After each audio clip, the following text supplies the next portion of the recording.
They say relationships based solely on money end when the money runs out. That's exactly why we cut ties with my husband's family. It's been a decade since we made that decision. My kids, myself, and even my husband William have kept our distance from them. You see, William used to be all about visiting his family for any little reason, but even he got fed up with their constant antics. His parents, who live with his brother Aiden and his wife, both had long careers as full-time employees and retired with a decent pension and retirement benefits. And Aiden, working at a major company, certainly isn't short on cash. Despite that, whenever they invite us out for a family lunch, they never offer to pay. Worse still, they always find some excuse to make us foot the bill for various things. They'd ask us to order something online because they couldn't figure out how to do it, or to pick up groceries like salt, sugar, and other condiments because they'd run out. For instance, insisted on a specific brand of steak sauce from a particular store, or a certain toilet paper brand. Nothing else would do. There was a time I bought a different brand, and they dramatically sighed, saying it wasn't right, and insisted we take it back home because they apparently still had some. As annoying as that was, what irked me even more was that they never repaid any of the money for these advance purchases. Back then, being newly married, I didn't want to cause a fuss and just went along with their demands. Looking back, I really regret letting them take advantage of us like that. But you know, after over a year of this, anyone's patience would wear thin. I realized something had to change, so I finally brought up the money they owed us. Then, my mother-in-law Madison showed a surprised look and said, "Oh, I'm sorry, I forgot about that." I was relieved, thinking we'd finally get paid back, but she never seemed to intend to actually reimburse us. She just said it and left it at that. Despite our persistence, she made a clearly annoyed face and said, "It's just some condiments and household items, no big deal." When I kept insisting, she got frustrated and snapped, "All right, I'll pay you. You're so persistent and annoying." Then, she roughly opened her wallet and said, "Sorry, looks like I don't have enough right now. I'll pay you later," and closed her wallet without waiting for a response. I just felt a strong sense of disgust. I glanced at some bills in her wallet. She must have had plenty of money to pay back. I thought about explaining the situation to my father-in-law Lucas and asking him to repay us. But he always says he knows nothing about the household finances because Madison handles them, and he doesn't want to get involved. Aiden avoids talking to us altogether, and whenever we visit, he just leaves. Fed up, I vented to William and demanded repayment, to which he said, "It's just steak sauce and tissues, right? I'd get it if it was $1,000 or $2,000, but it's just small stuff. Don't get so worked up over little things. You'll get wrinkles." Furious, I threw all the receipts and the total amount at him, asking if he could still say the same. I don't remember the exact amount, but it was probably around $1,000. William couldn't believe it was that much and kept denying it. But you see, ever since I was young, my parents taught me to be very strict about managing money. They always said not to lend or borrow money, even from close friends. And if I must, I was to always note the amount, date, and reason. Besides, preparing a promissory note as well. So, I had kept detailed notes of everything I had fronted for his family. After I showed him the receipts and notes, explaining everything in detail, his initial anger turned to disbelief, then annoyance, asking why steak sauce had to be so expensive. I told him, if it was out of goodwill, I wouldn't be asking for the money back. But this money was for things they specifically asked for and promised to repay. Not paying it back is like defaulting on a cash loan. And why do they always ask us when they live with Aiden? It's just not right. You're not listening to me anymore, so I want you to deal with it. From now on, I don't want anything to do with this. I want to save money for us." He fell silent, then weakly said, "But my parents are relying on us. It'd be rude to turn them down, and we're not that close with Aiden and his family. Besides, we should help each other out in tough times, right?" I snapped. "That's something the person who received help should say. When have they ever helped us? They haven't, because they never have. I get you want to help your parents and feel needed, but I'm the one being sacrificed, not you. If you think using your wife to show filial piety is okay, you're very wrong. Enough is enough. If you insist, consider this repayment as severance money. From now on, if they ask for anything, it's on you. Use your own allowance, not the household budget. End of discussion. And with that, I went straight to the bedroom and slept. I knew he was indecisive, but that was too much. Still, as long as he handles his family himself, I don't mind. Even with his flaws, he works hard and helps around the house, and without his family's interference, he's not a problem, so I haven't considered divorce. But if he ever uses our household funds without permission or makes me out to be the bad guy, I would have gone straight for divorce papers. Despite their continuous requests, I kept directing everything to William, telling his family to ask him instead. The in-laws were surprised by my sudden change in attitude, but as long as their needs were met, they seemed content. They started calling William directly for requests. It's frustrating that I'll never see the money we fronted again. But if just over $1,000 means no more involvement with his family, it's a small price to pay. William kept looking to me for help each time they contacted him, but I ignored it. He deserved it for not taking my concerns seriously. I thought it was just deserts. However, about 6 months after leaving everything to him, he finally admitted defeat. He came to me, nearly in tears, saying he couldn't deal with them anymore. Recently, they had asked him to pay for renovations to their house, and when he refused, they called him an ungrateful son and said they wished they hadn't had him. I was irked that we had always been there to help, and then he opened up about something he'd never told me before. I've never said this before, but in my family, the eldest son is everything. Aiden is always praised, no matter what, while I've always been overlooked. Aiden would get whatever he wanted, but I only got hand-me-downs. He'd get game consoles, and I'd get, like a $10 gift card. So, when my parents started relying on me, I thought I was finally needed. But I guess I was just the spare kid all along. I wish I hadn't been born, he said, apologizing for all the trouble he caused me.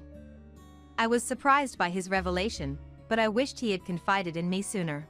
That way, he wouldn't have had to suffer so much. We decided to cut ties with his family and communicated our decision. Despite William's insistence that he couldn't handle it anymore and suggesting they rely on Aiden, the in-laws refused, not wanting to inconvenience him. It was as if they thought it was okay to burden us instead. But even when we said that, they wouldn't listen. If William couldn't help them, they would call me, and if I refused, they'd go back to him. If we turned off our phones, they would come to our house, banging on the door and the doorbell, creating a scene. If we pretended not to be home, they'd even call my workplace for a welfare check. During that time, I got in touch with my high school friend Sophia, and we met up. I shared with her the bizarre actions of William's family, which led to her feeling disgusted and then sympathizing with us. She suggested, people like that don't realize how they're perceived. They probably think it's normal for children to help their parents. Why don't you try doing the same to them? Maybe then they'll back off. I was surprised by her unexpected advice, but after parting with Sophia, I immediately discussed it with William, and we devised a plan to visit his family over the weekend. Thinking we were there to give them money, his parents were in a good mood.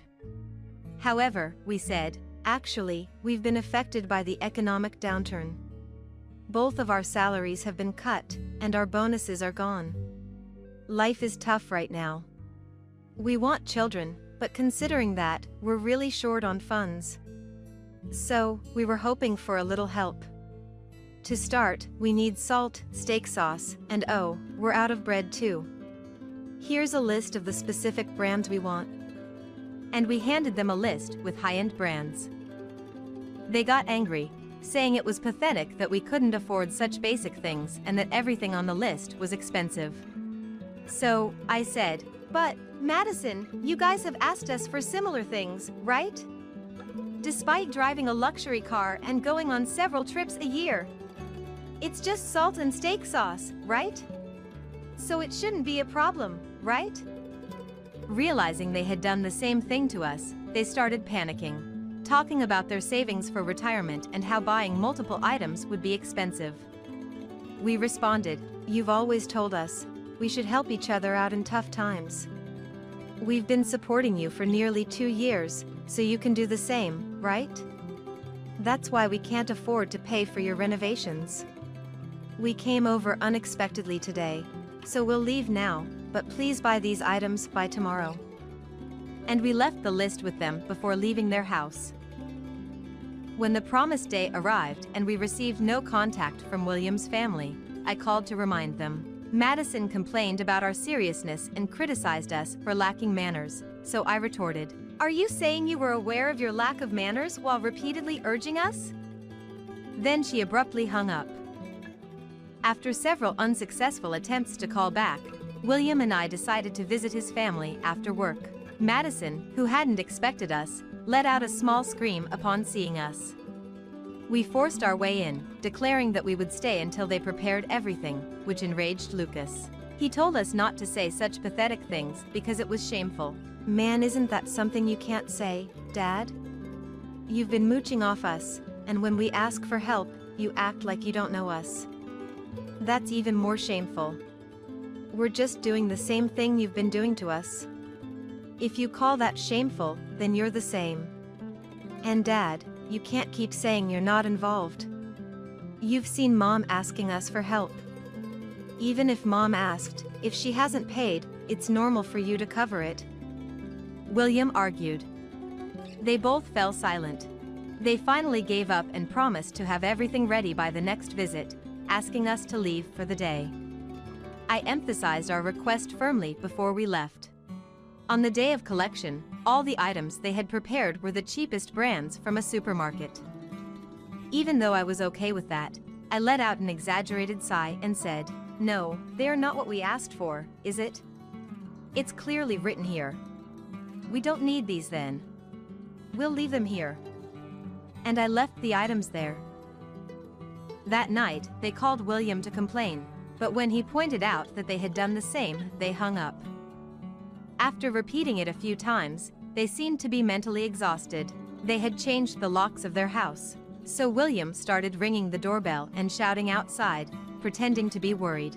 When neighbors came out asking what was happening and William pretended to be concerned that they might have collapsed inside, the worried neighbors gathered, and the panicked in-laws eventually came out.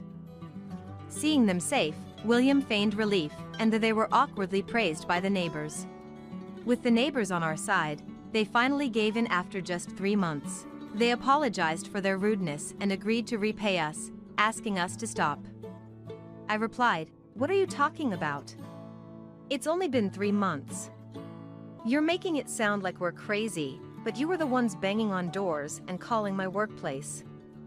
We'll bill you for the renovation costs in a year." After exchanging glances with William, they turned pale. They finally came to deeply apologize, asking us not to involve ourselves with them anymore, and handed over some money. They added a bit extra to the amount we had fronted. The bundle of bills was quite thick. Seeing the elderly couple trembling and pleading, we felt it was enough. Since they had declared disengagement, we told them we would never involve ourselves with them again and would not take care of them in their old age. And then William and I went home.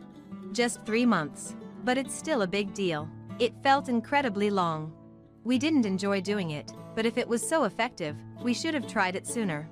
The unfamiliar effort took a toll on us, and after realizing we no longer had to deal with his family, all our strength left us, and we both ended up taking time off work due to ill health. I had never taken sick leave before, so my colleagues were surprised. When I returned and explained the battle with the in-laws, I received mixed reactions of disgust and admiration, with some saying my acting was too realistic and creepy. With the in-laws out of our lives, we finally restarted our life as a couple.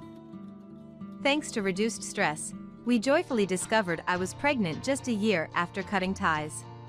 We celebrated, feeling that letting go of bad ties had brought good fortune. We didn't tell the in-laws about the birth, raised our child with help from my family, And despite the challenges of first-time parenting and some marital disputes, we managed to overcome them. Having successfully completed our strategy against them, we gained strange confidence that we would be okay. Later, when our first child was 3 years old, I became pregnant with our second, and eventually, we became parents of 3, leading a fulfilling life. We couldn't afford the luxury like the in-laws, but it was no problem compared to being mooched off by them. We didn't know about their situation for a while after cutting ties, but about 5 years later, we heard details from one of William's relatives. Lucas had been having an affair with a younger woman and squandering money on her.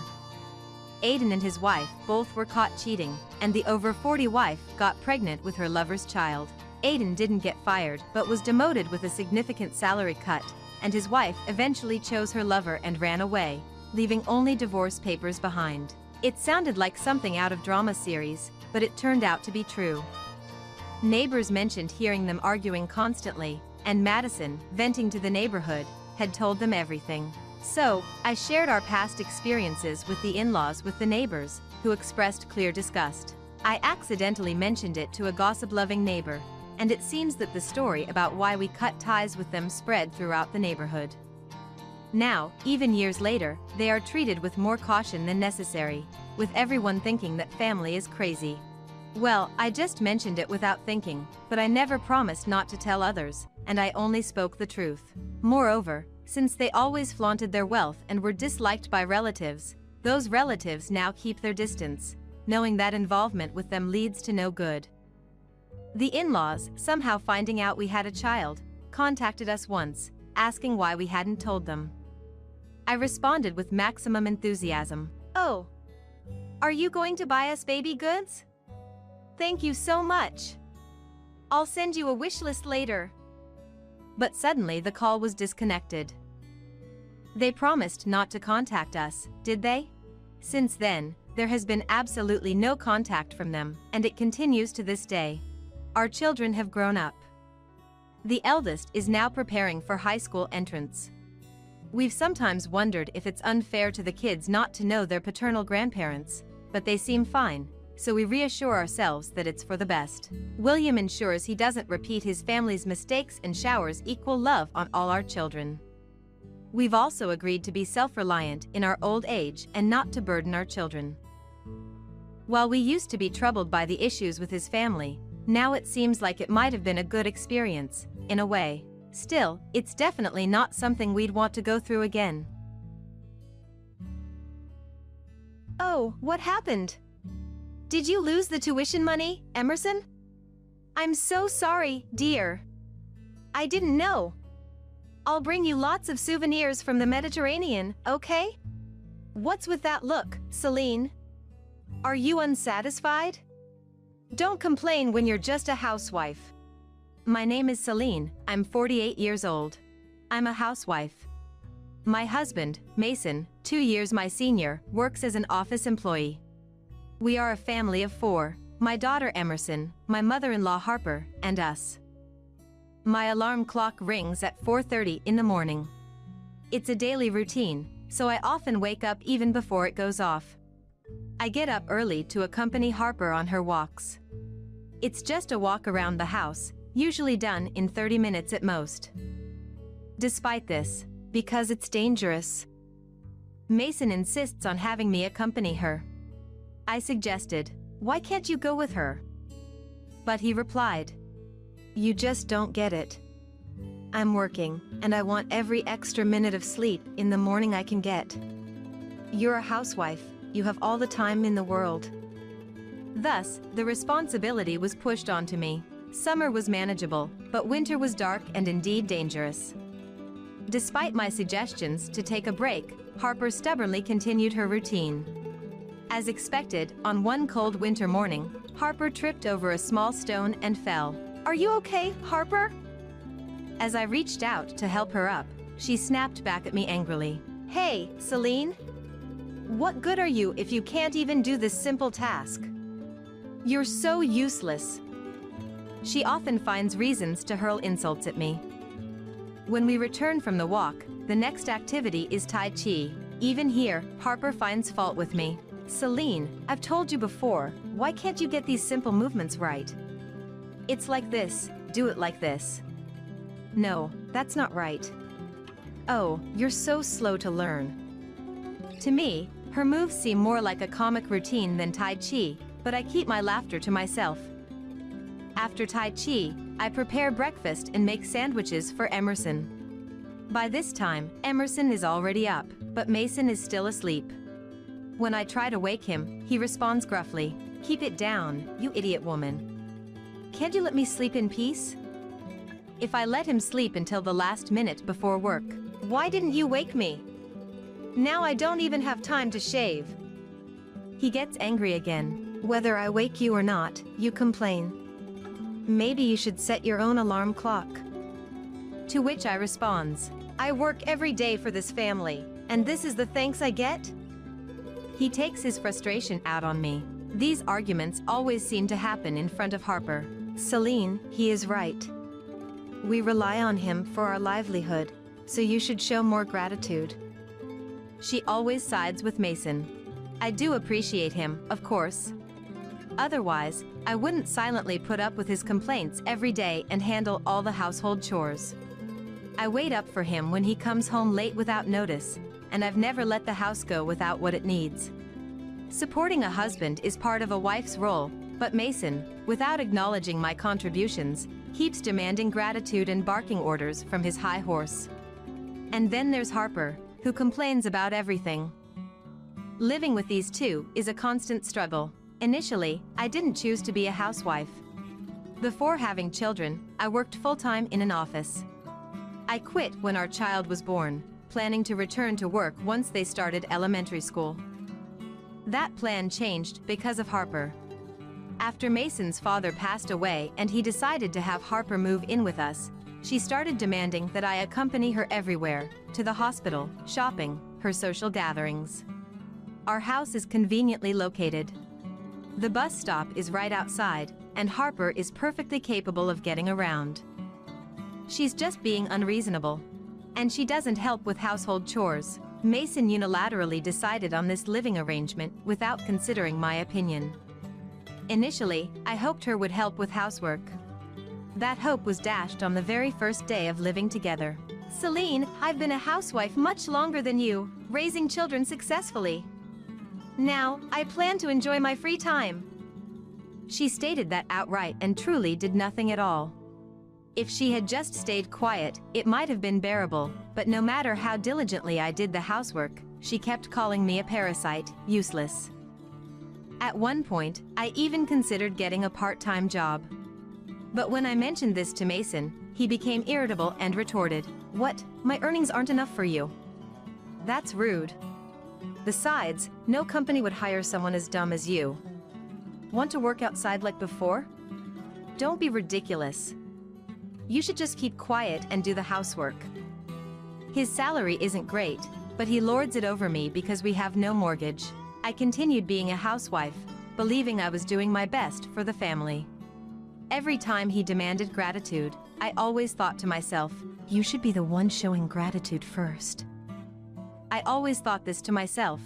Since living together began, Harper's dependency on me grew worse. I was the one who always had to drive her everywhere. Carry heavy things? That was me.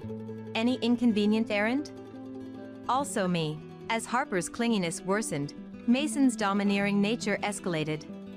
He started to utter hurtful words he would never have said when it was just Emerson and us living together. Whenever I tried to stand up for myself, he would invariably snap, "Shut up, you're just a housewife. Who do you think feeds you, you parasite?" That's what he would say. One day, having reached my limit, I started job hunting without Mason's permission and secured a part-time job for myself. When I told Mason and Harper about getting the job, Mason said, "I'll allow it on the condition that you don't let the quality of your housework drop." Fed up with his arrogant tone, I responded, "That's impossible. If you don't want the quality to drop, then Harper will need to help with the housework." He angrily retorted, "You expect Mom to do housework?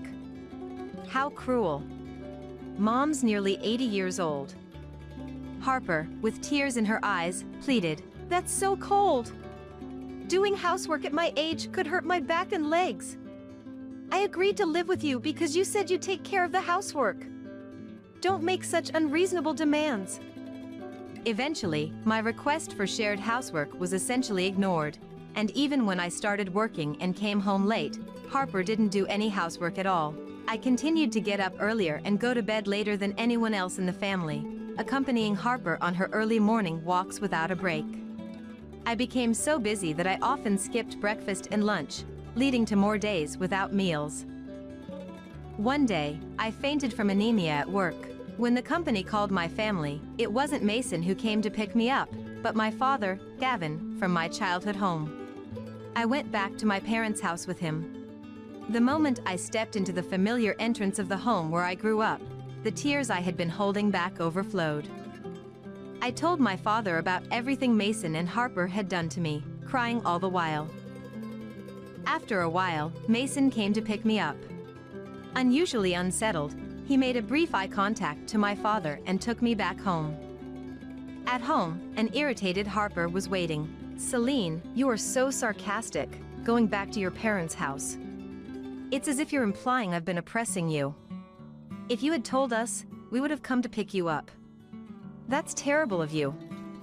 She continued to complain incessantly, not even asking about my fainting or how I was feeling. I was utterly exasperated, but I didn't have the energy to respond. "I'm sorry," I said, and then I took the day off to rest.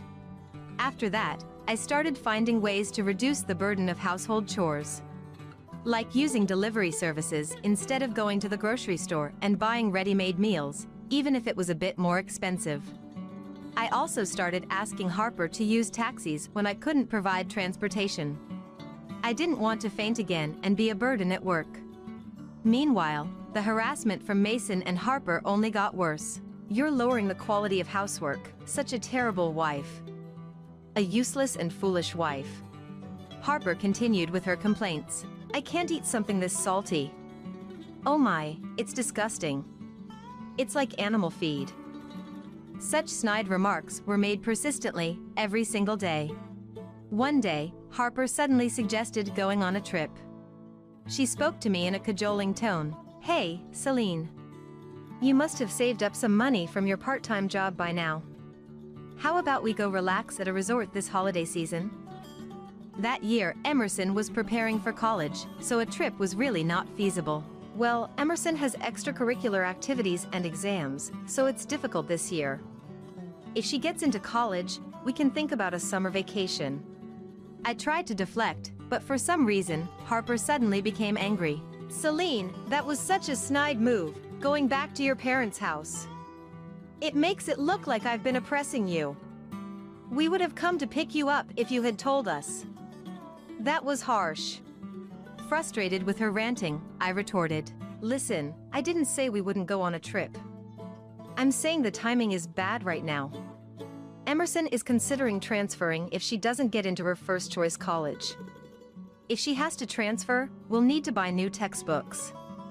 Can you please stop interfering with her efforts to get accepted? If you insist, I'll make a reservation for you, but please go alone."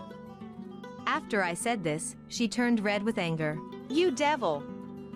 She hissed a parting shot and stormed off to her room. I had been saving my hard-earned salary diligently, preparing for Emerson's college entrance fees and tuition. Since Emerson was planning to transfer if necessary, the money would be needed either way. I didn't want to waste it on a frivolous family vacation for Harper's whims. Several months later, Emerson successfully got into her first-choice university. Watching her daily efforts in studies and extracurricular activities, I felt relieved and incredibly happy. The next day was her high school graduation. During breakfast, Harper, with a smug smile, said, "Celine, we're going on an overseas trip tomorrow. Just so you know." "What? You mean Mason is going too?" Harper had a triumphant look on her face. "Yes. You did nothing, so I talked to Mason and he booked it right away. Guess where? The Mediterranean. It's been so long since our last overseas trip. Oh, I can't wait." "Harper, are you mistaken about the departure date? Tomorrow is Emerson's graduation ceremony. He is supposed to attend. Right, Mason? I looked at Mason. He was silently sipping his soup, but his face seemed to be holding back a laugh. Emerson, present at the table, looked puzzled. Harper showed me the airline tickets with a mean smile on her face. The departure date was indeed tomorrow. I was so shocked that I froze. Mason, with a nasty grin, said, I was planning to attend the graduation ceremony, but then I thought it's more important to be filial. Just take some photos of the ceremony for me. That'll be enough for me, thanks. That remark snapped me out of my daze. Filial? Mason, we didn't get any bonuses because of the recession. Where did you find the budget for a Mediterranean trip? When I asked, his response was unbelievable. From your savings, of course. Didn't you say it was for the summer vacation? It's the same thing if we use it now. I was astonished and appalled. That savings was for Emerson's tuition, I told you that. What about her enrollment fees? Can't be helped. We've already bought the tickets. Well, I have to go to work. Mom, please pack the bags. As he left in a hurry, I frantically checked my bank balance on my mobile phone. Almost nothing was left. I turned pale with shock. Emerson looked at me, worried. Harper, still smirking, said, Oh, what happened? Did the tuition money disappear? My bad. I said anywhere would do, but Mason wanted to be filial, you see. We could have saved more if it was just a holiday trip. Sorry, Emerson, I didn't know that. We'll bring lots of souvenirs from the Mediterranean. Emerson and I were both frozen in shock. The next morning, Mason and Harper left in high spirits. I was so frustrated that I felt like crying, but I desperately held back the tears. Emerson, who should have been celebrating her graduation, looked gloomy. It was natural, considering her father had brushed her off and used up her college enrollment money. While I understood Mason's desire to be filial, it was unforgivable for a father to deplete the entire savings I had meticulously built for Emerson's tuition. That day, as I watched Emerson receive her diploma at the graduation ceremony with tears in my eyes, I made up my mind to execute a certain plan. It was a last resort. Something I had thought of doing if Mason and Harper's harassment became unbearable. I called my father at my childhood home. I had previously told him about the ongoing harassment from Harper and Mason. This plan was originally his idea, born out of concern for me. With his consent, I gripped a hammer and went to Harper's room. I started to break down the walls with the hammer. It was unexpectedly exhilarating, so I handed Emerson a hammer and together, we went around hitting various spots. Once the room was demolished and I felt a sense of relief, I called a demolition company. The next day, the workers arrived and started demolishing the house. We packed our belongings, watching from a distance as the floors were ripped up and doors fell, and in the evening, we left the house and moved to my father's place. The following Sunday, while relaxing at my parents' house, my mobile phone rang. Hey, Celine! It's me! What's going on? Our house is gone! Where are you now?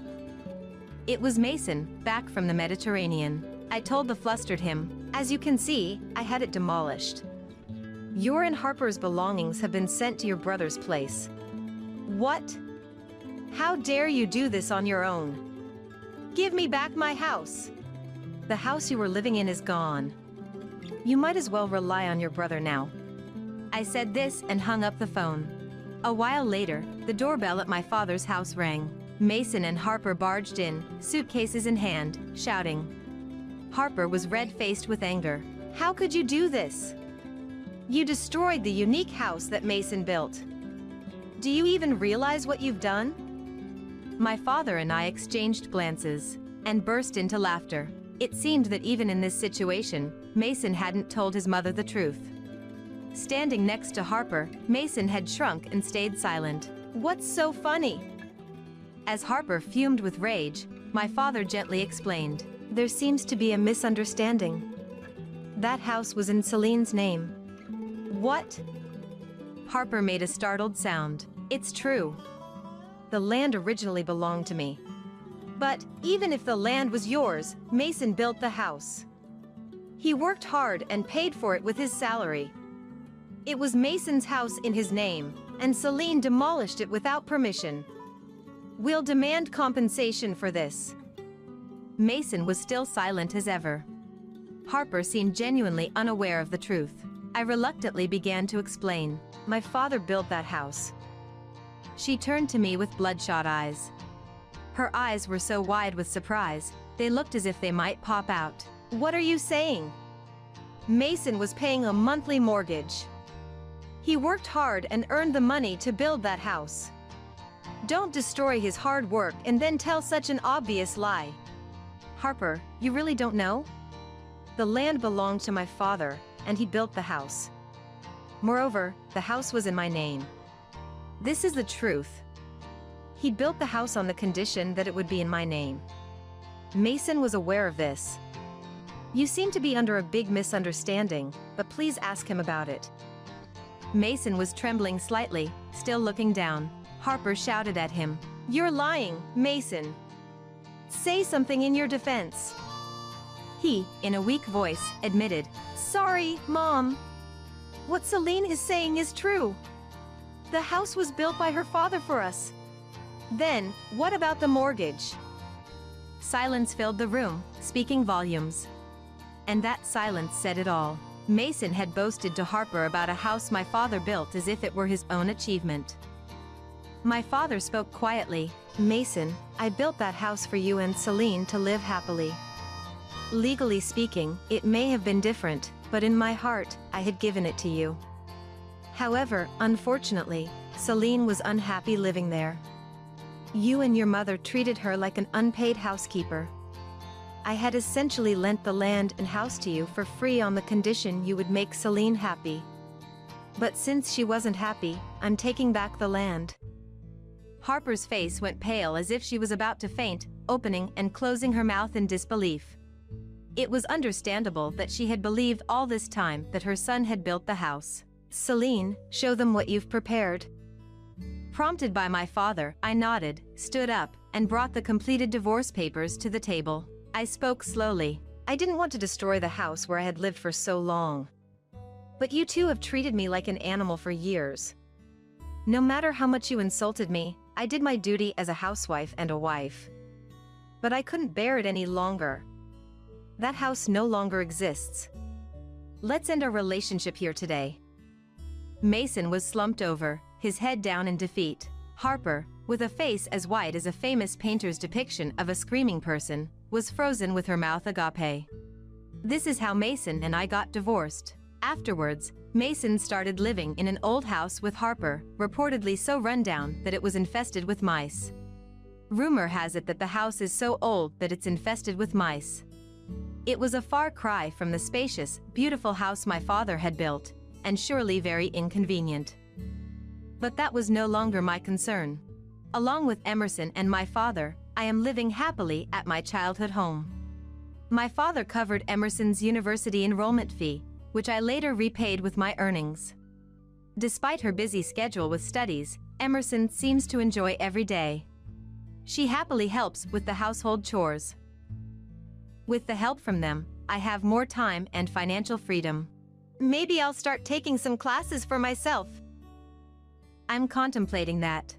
Right now, I'm extremely happy. How could you do this? Sullivan bought my favorite pizza for tomorrow's discharge celebration. And you threw it in the trash. That's terrible. Rosie, my mother-in-law, said this as she glared at me intensely. I also wanted her to enjoy the delicious pizza to her heart's content. But that was an impossible wish. If you say so, please look inside then, I said with a stern face. Rosie looked at me curiously and then slowly opened the box. Right after, Rosie's body started to tremble. My name is Cindy. I'm a 35-year-old office worker. I met my husband Sullivan through a friend's introduction, and we've been married for 2 years. Both Sullivan and I love our jobs, and after discussing it together, we chose not to have children. Friends with children had sometimes worried about the pressure from the mother-in-law.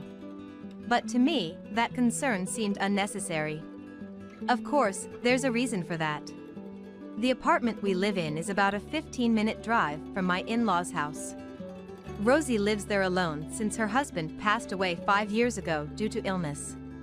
When I first met Rosie, I told her, I want to continue working even after getting married. Rosie really liked that about me.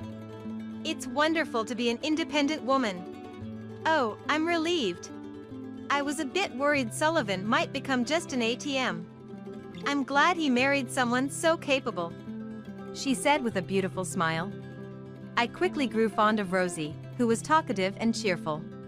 My husband and I moved to our current home a year ago. It was a quick decision based on location and rent because we were busy with work.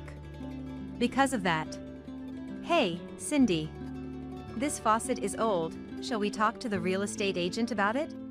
Sullivan suggested to me, pointing at the dripping faucet. Oh, that. I'll contact Mariah about it. Oh.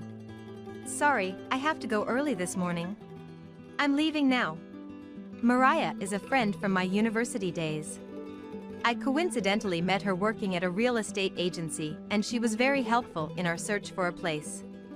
She seemed uninterested in marriage, enjoying her single life. Since reuniting, Mariah and I would have lunch during breaks, and sometimes Sullivan would join us at a pub after work. I loved those times, but Sullivan started coming home late more often as he became responsible for training new employees.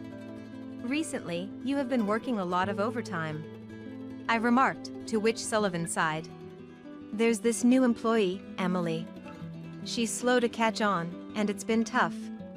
That sounds hard, I replied while we continued our peaceful married life. Then, we received news that Rosie had been involved in a traffic accident and was hospitalized. Rushing to the hospital, we found her lying in the bed, looking pained. I was walking home from shopping when a car suddenly crashed into me. Can you believe it? And now I have to stay in the hospital for a month. Oh no. Tomorrow was supposed to be my monthly pizza day, Rosie lamented. She had been looking forward to her monthly pizza outing with friends at a local pizzeria. Despite having a broken arm and leg, she seemed in good spirits, which was a relief to us. As Sullivan was busy with work, I made sure to visit Rosie as often as I could. However, she would become gloomy during meals. It's no use, I can't taste anything, she said, apparently having lost her sense of taste and smell due to the accident. But the doctor said it might be temporary. I tried to cheer her up, and she smiled. Right. I hope it gets better before I'm discharged. I want to enjoy pizza again. We laughed together at her playful remark. I kept Sullivan updated on her condition. But my frustration peaked as he continued to use work as an excuse not to visit her. Hey! I get you're busy with work, but this is too much, isn't it? It's not even a busy season at your company, right? I questioned, bewildered. He sighed deeply. Like I've said before, it's tough training the new employee, Emily. Don't make me repeat myself, I countered. It's been half a year since you started training her? If Emily is that incompetent, maybe she's beyond your help. You should talk to your boss. As I pressed on, Sullivan ruffled his hair. Enough. Don't meddle in other people's business. He then retreated to the bathroom. Other people's business? Knowing he couldn't win the argument, Sullivan always escaped to the bathroom whenever things got inconvenient, waiting until my mood improved. This was one aspect of him I disliked even before we got married. Despite the strained days, I always visited Rosie on my days off. Though her taste hadn't returned, and she often looked disheartened, the news from the doctor that she would be discharged the following week brought her great joy. A few days later, I entered her room as usual and noticed Rosie in high spirits. Just now, Sullivan came to visit and look. He brought me pizza from my favorite place. Seeing Rosie so happy, my face turned pale. I quickly snatched the box from her and threw it into the trash can. Rosie was shocked by my sudden action, but she raised her voice. How could you do that? Sullivan bought my favorite pizza for tomorrow's discharge celebration. And you threw it in the trash. That's terrible. She glared at me fiercely. But you can't eat this, not this one. I insisted. Just give it back to me, Rosie demanded. If you insist, please look inside, I said, and she slowly opened the box. I had a story to tell her. After I finished, her body began to tremble. The next day, I went to a certain place. What are you doing here? I saw several men and women standing in front of me. One of them, noticing me, exclaimed, What? In a barely audible voice, he started. But why? I mean, yesterday. I confronted him. Did you think I knew nothing? What are you planning to do with your family home, Rosie's house? As I raised my voice, Rosie, standing next to me. Answer me, Sullivan, she shouted. The truth is, I had lied to Sullivan the day before. Rosie was supposed to be discharged tomorrow, but she got terrible food poisoning. The hospital just called to say her discharge is postponed. Did she eat something strange? I'm worried. Hearing my words, that's terrible. Well, she gets to rest a bit more in the hospital, huh? Sullivan replied, seemingly pleased. That's when I became certain. By the way, did you properly take out that pizza from the fridge for this morning's trash?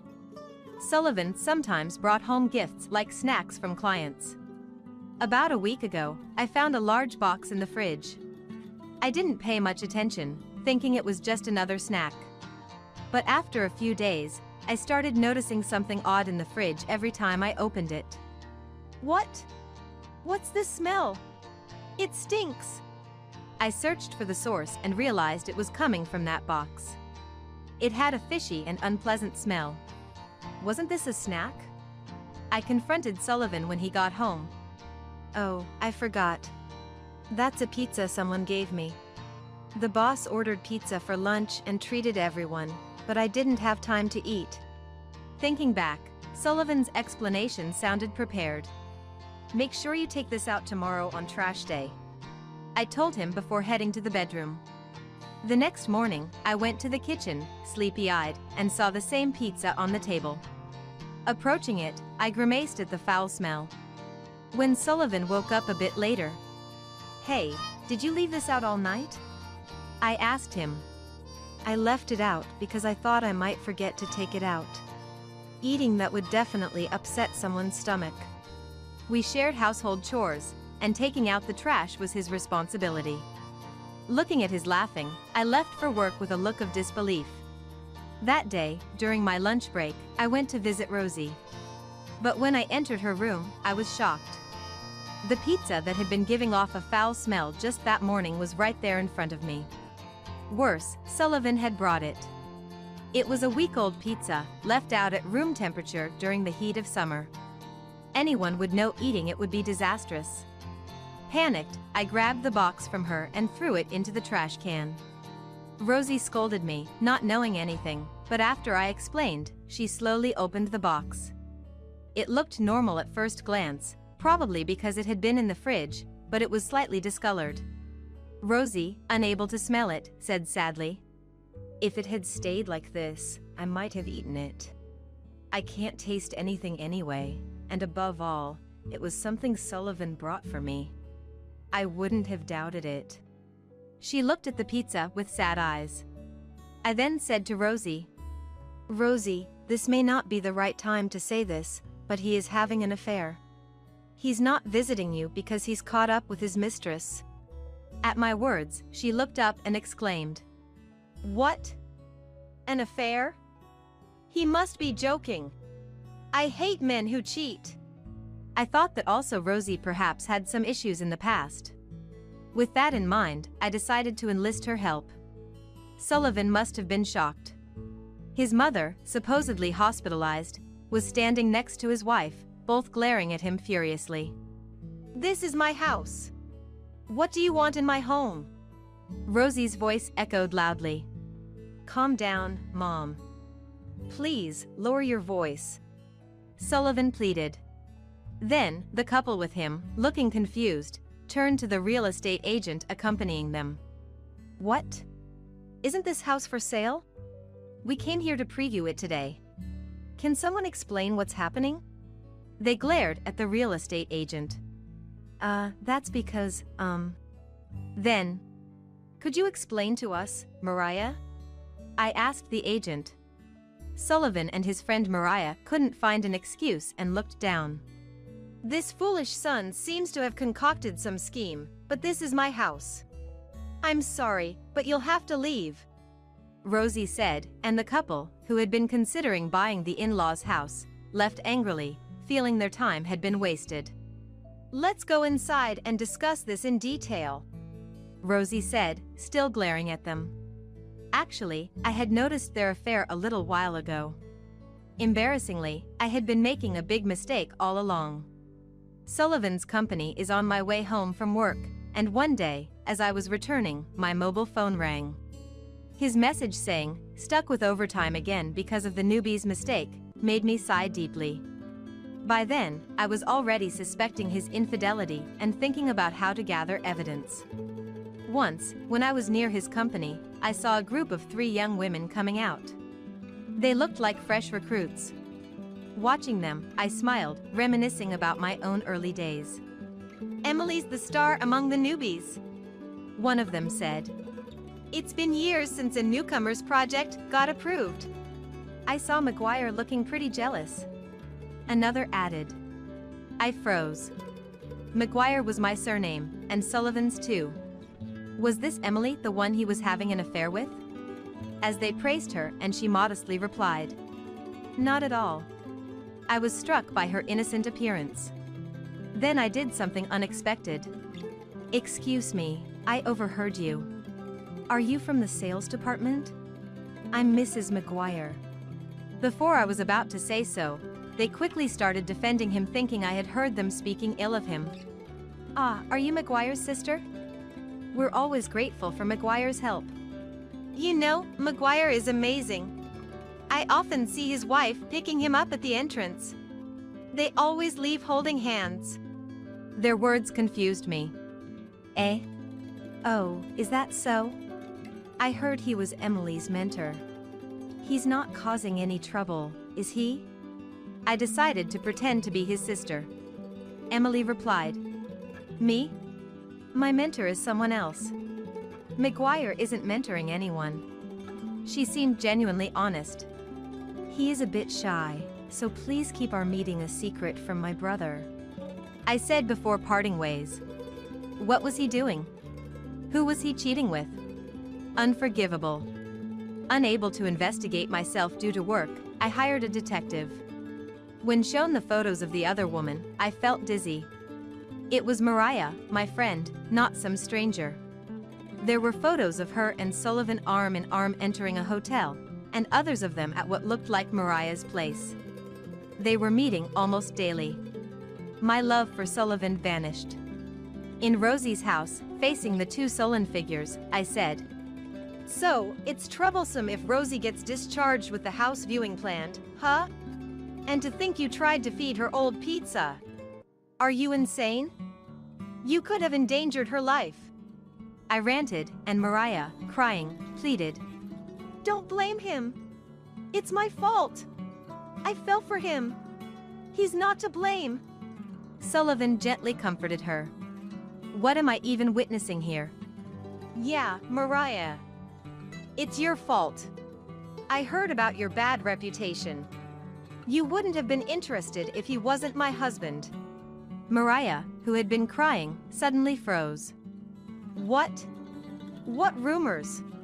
I told the flustered Mariah. About your multiple divorces and how they were all from stealing friends' husbands, and now you're working at that real estate company to pay off the alimony because your last husband found out about your cheating. I said it with disdain. I heard these stories from a college friend when I first suspected Mariah of being Sullivan's affair partner. In college, her nickname was Crusher. Known for snatching boyfriends but losing interest once she got them. A type of person I could never understand. Sullivan looked genuinely shocked upon hearing about Mariah's multiple divorces, but he said, "Even so, my feelings haven't changed. We truly love each other. I'm sorry for trying to sell the house secretly. It was her idea, to pay you alimony when we divorce." Was my husband always this foolish? His naivety gave me chills. He turned to Rosie. "Mom, let's sell the house. It's not a bad deal. I was going to convince you once we found a buyer. I thought you'd give it to me as a living inheritance. Please." Rosie, trembling with anger, yelled, "Like father, like son, both no goods. You saw how much I suffered when Dad cheated. How can you do something so terrible?" She hit him with her crutch, furious. I wanted to laugh at the sight but held back. Eventually, Sullivan and I divorced. I slammed him and Mariah with all the evidence and demanded compensation from both. Mariah's request to lower the amount because we were friends was laughable. Friendship discount on alimony? Are you stupid? Should I double it instead? I couldn't understand nor wanted to understand her twisted logic. Furthermore, I heard that Mariah got into legal trouble at her company for trying to sell properties illicitly and was sued. Burdened with debt and facing a difficult time, she was rumored to be in a bad state. Of course, she was fired from her company. Serves her right. And as expected, Sullivan was dumped the moment we divorced. He even came begging for reconciliation, waiting for me at my workplace. Before consulting the police, I went somewhere. "I'm sorry to intrude. I regret to inform you that I've divorced. I felt I owed you the news since you've been so supportive." I visited Sullivan's company to report the divorce to the executive vice president who had spoken at our wedding. Shockingly, Sullivan hadn't reported our divorce and was still wearing our wedding ring. Of course, mine was no longer on my finger. Sullivan stood there, mouth agape, unable to say a word. Emily and her friends realized. So, she wasn't his sister? Wow. McGuire is so toast. They laughed at the situation. A few months later, he relegated to a depopulated area. I hope he never returns. If he does show up again, I'll go straight to the police. I've been in occasional contact with Rosie since then. Thankfully, her sense of taste and smell fully recovered without any lingering effects. She was too scared to eat pizza for a while, but recently, "I finally had pizza with my friends after a long time," she happily told me. As for me, I'm still dedicated to my work. Frankly, I've had enough of marriage for now, so I'm studying for qualifications to advance my career. My current goal is to eventually move back to my hometown and buy a spacious house to live with my parents. Kayla, you do realize you're a farmer, right? Please don't touch Samuel with those dirty, soil-stained hands. I hate even having to interact like this. No filthy poor people allowed. Please stay away from now on. I've never even had the chance to hold Samuel. Ever since we met, Naomi has treated me like an enemy, saying mean things and showing me a terrible attitude. Because of that, my heart has already reached its limit. Why is being a farmer something to be frowned upon? I'm just doing my job. I've resisted bending to Naomi's unreasonable behavior up until now, but even that has its limits. Yet, God hasn't abandoned me. My name is Kayla, a widow in my 50s. I live with my son Kenneth and his wife Naomi after my husband passed away. Our family has been farming for generations, and I've continued to work on the farm, inherited from my ancestors. Kenneth, already married, stayed to take over the farm. He's a hard worker and proactive in farming. But to be honest, things haven't been going well with Naomi. Naomi, can we talk? I want to check on the farm. Will you come with me? One day, I invited her with those words. There's a reason I spoke up like this. Marrying Kenneth essentially means taking over the farm. Kenneth understands this well and actively studies farming, but Naomi doesn't seem very enthusiastic about the work. I understand that farming might be seen as a tough and dirty job, especially by the younger generation. I thought the same when I was younger. But once you start, it can be unexpectedly rewarding. Naomi hasn't even set foot in the field yet, and at this rate, she might never discover that sense of fulfillment. So, I thought about going to the field with her to help her find that satisfaction. However, Naomi's response to my invitation was far from positive. To the field? Why? I hate the idea of going to such a dirty place. If you must go, please go alone, Kayla. I'll be relaxing in my room. Don't say that. This job isn't as dirty as you make it out to be. You might even find it enjoyable if you actually give it a try. A little visit wouldn't hurt, would it? It's not like that at all. I genuinely hate farming. Bugs come out, the vegetables are dirty. Isn't it awful to force someone to come to the field? Kayla, this is harassment, you know. Harassment, she said, and I couldn't help but let out a surprised huh. That was never my intention. It was meant to be a gesture of concern, hoping to slightly erase her aversion to farming. Yet Naomi continued. If you understand, then please never ask me to farm again. I didn't marry for your sake, you know. If you say something like this again, I might consider divorce. With that, she spat out her words and returned to her room. I thought about discussing this with Kenneth, but he's so positive about farming and works hard every day, I just couldn't bring myself to tell him. So, I decided not to report this incident with Naomi to him, and from then on, I aimed to live a life that didn't upset her, avoiding any confrontation. But even that didn't go well. In front of Kenneth, Naomi was very kind and dependable. However, the moment Kenneth was away, in the field or out shopping, Naomi would transform entirely. I have no intention of doing the housework, just so you know. If you want housework done, Kayla, do it yourself. I'm not a housekeeper. Kayla, wasn't today's dinner a bit too careless? It was so bad, I thought I would vomit. I managed to eat it, but when I think that Kenneth has been eating such food since he was little, I feel so sorry for him. Naomi's heartless words kept coming. Each time I faced them head-on, I felt my heart aching. Why do I have to be subjected to such unreasonable words? What have I done to deserve this? No matter how many times I asked myself, no answer came. And seeing me worn out, Naomi would laugh again. Kayla, you really aren't cut out to be a person. To think such a person is my mother-in-law, I can't help but worry about the future. I'm sure Kenneth doesn't rely on you much either. Elderly people like you should retire from work soon. Stop forcing the farm onto him. We have our own things we want to do. So, Kayla, please just disappear from our world. I'm sorry. The only words I could muster in response to her barrage were I'm sorry.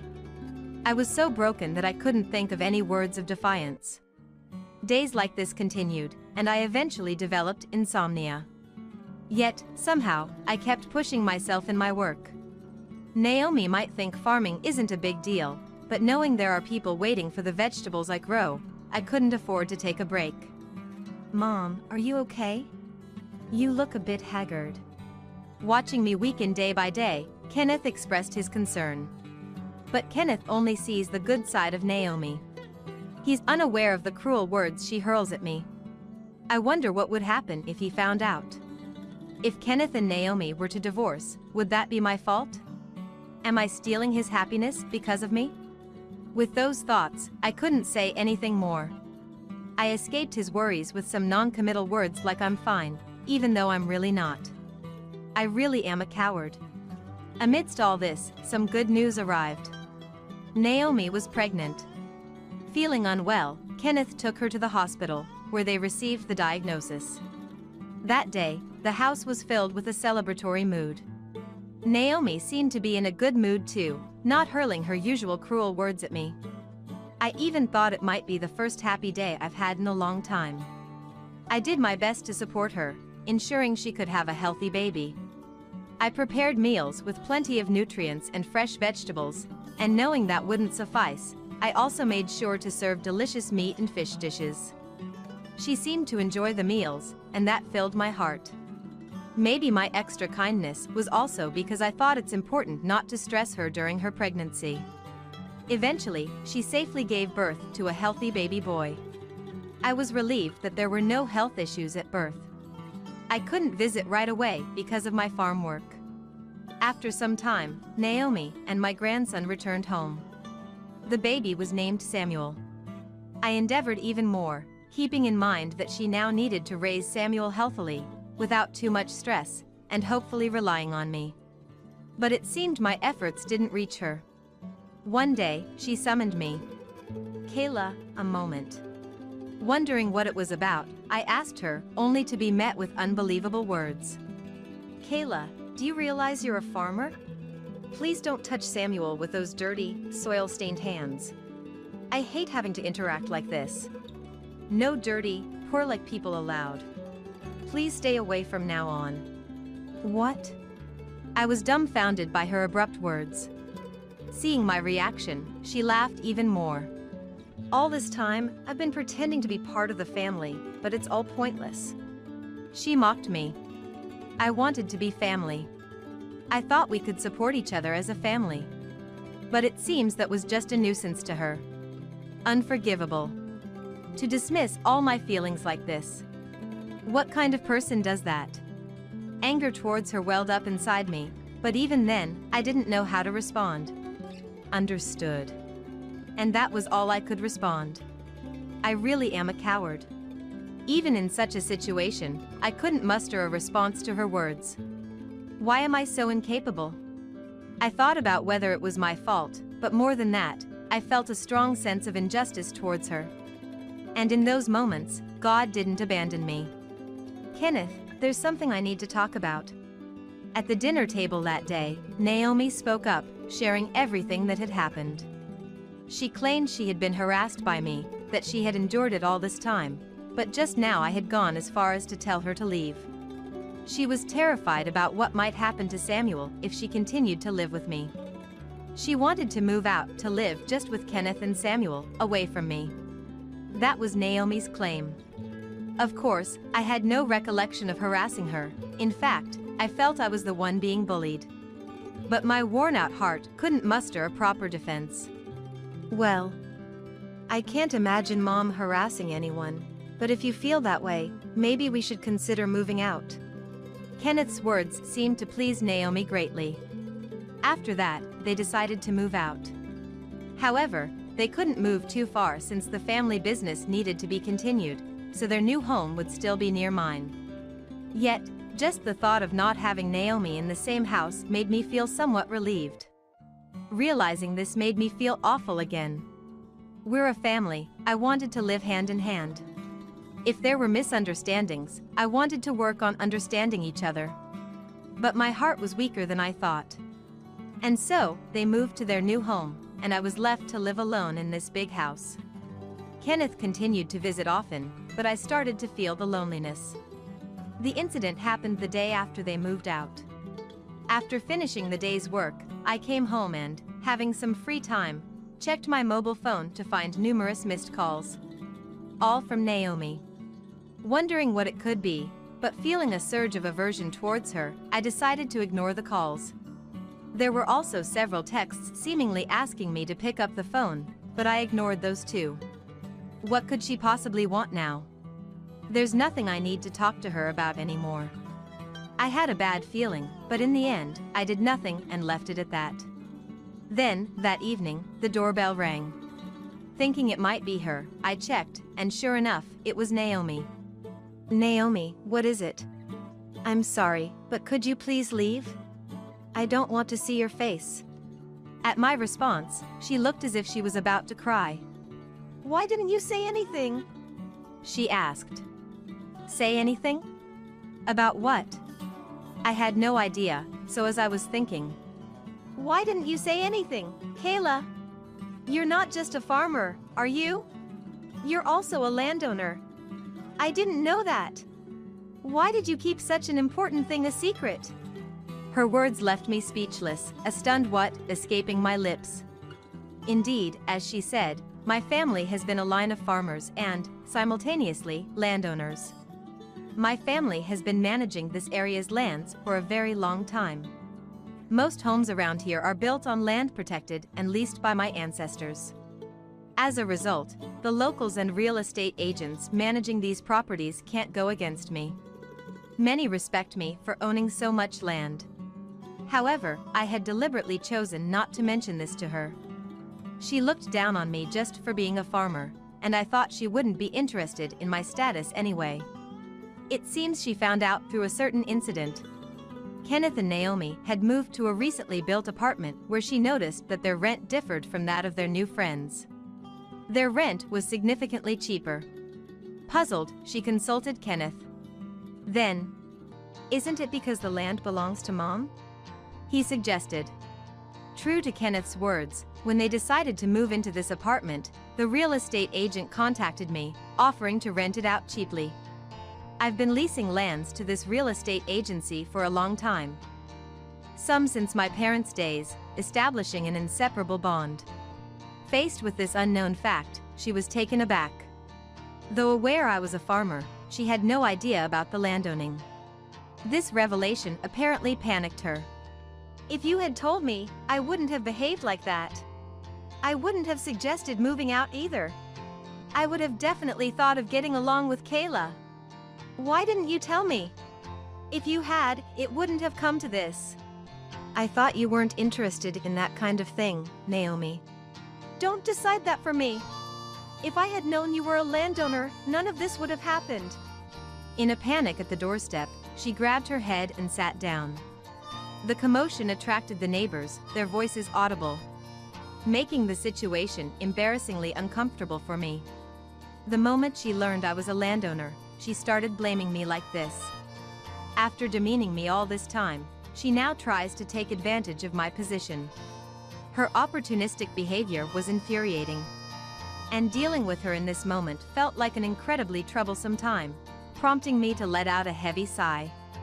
Then, she looked up in desperation and started apologizing profusely. "Kayla, I'm sorry for the horrible things I said. It was a shock to me too. The thought that I wasn't relying on you made me feel down. I don't remember when, but you once said families should support each other, right? I think that's a wonderful idea. So why don't we support each other now? I want to make a real effort with you, Kayla." Naomi said that. Her words felt sincere, but it was also clear that it was all for her own benefit. Her frantic attempts to keep me close are solely because of my status as a landowner. She, who showered me with cruel words for being a farmer, changed her tune once she learned I was also from a landowning family. Dissatisfied with her behavior, I coldly dismissed her desperate pleas. "No matter what you say, I no longer intend to join hands with you, Naomi. I remember every harsh word you threw at me. They haunt my dreams, and I still can't sleep well. Life became a bit more peaceful without you, and the thought of returning to that hellish existence disgusts me. Please, don't ever show your face to me again. I don't want to see you ever again." As I spoke, she hung her head, then pleaded even more desperately. "Does this mean you won't even hold Samuel? You might dislike me, but Samuel is your grandson. Won't you look after him?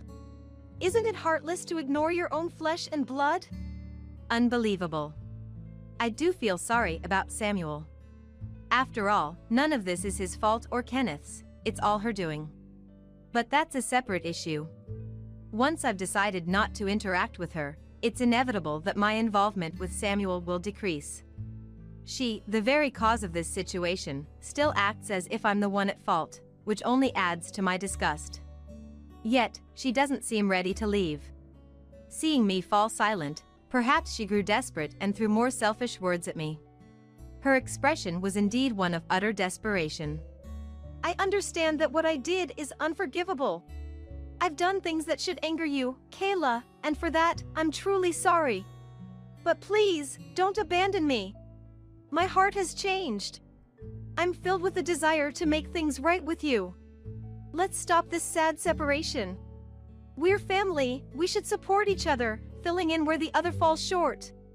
I'll properly engage in the farm work, I promise. So, please forgive me. Her eyes were bloodshot, clearly desperate to cling to our relationship.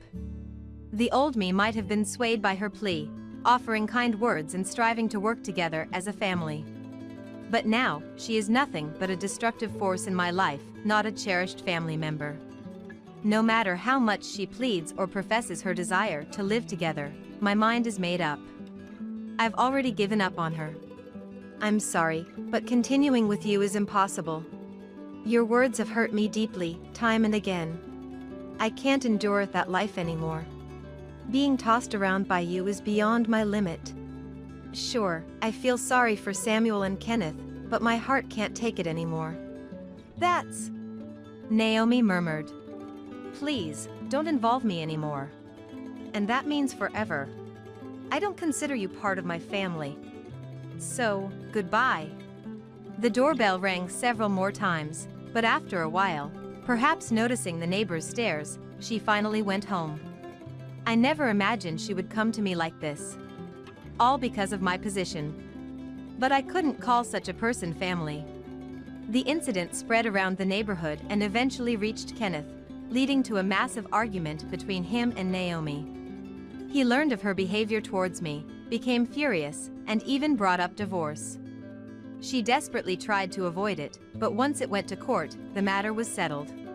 He successfully gained custody of Samuel. It seems she often left the child rearing to him, which might have impacted Samuel's character if it had continued. So, I believe this outcome is for the best. After the verdict, she returned to her parents' home, but it appears Kenneth had informed them of her behavior towards me, and they eventually turned her away. Now, she's working part-time at a small company, barely making ends meet, and living in an old apartment. On the other hand, my life has also changed. Kenneth brought Samuel to my house. Now, Kenneth and I are supporting each other, jointly raising Samuel. After the incident, the neighbors expressed their concern, but I've regained my strength and am back to farming. Kenneth is serious about taking over the family business in the future. The whole ordeal with Naomi was a disaster for both of us, but I hope that one day he finds a partner with whom he can truly collaborate and support. Until then, I intend to protect the happiness of Kenneth and Samuel as a mother. Hello? I saw you call me multiple times. Is something wrong? Is something wrong? While you've been on a carefree vacation, things have been chaotic here. What? What happened? I can't understand if you just yell at me all of a sudden. You should know, we're in the middle of a funeral. A funeral? Is it your dad? Just come home quickly. Tell Emily who's next to you the same. What? What are you talking about? Just come home and regret it, you awful man. I hung up the phone on my terrible husband, Eric, who was probably enjoying a getaway during my father's funeral. I can't wait to see his face when he comes back. I want to send him straight to hell. I'm a 31-year-old housewife. I've been married for 6 years to Eric. We met when I was working as an office lady, and he was in sales at one of our clients.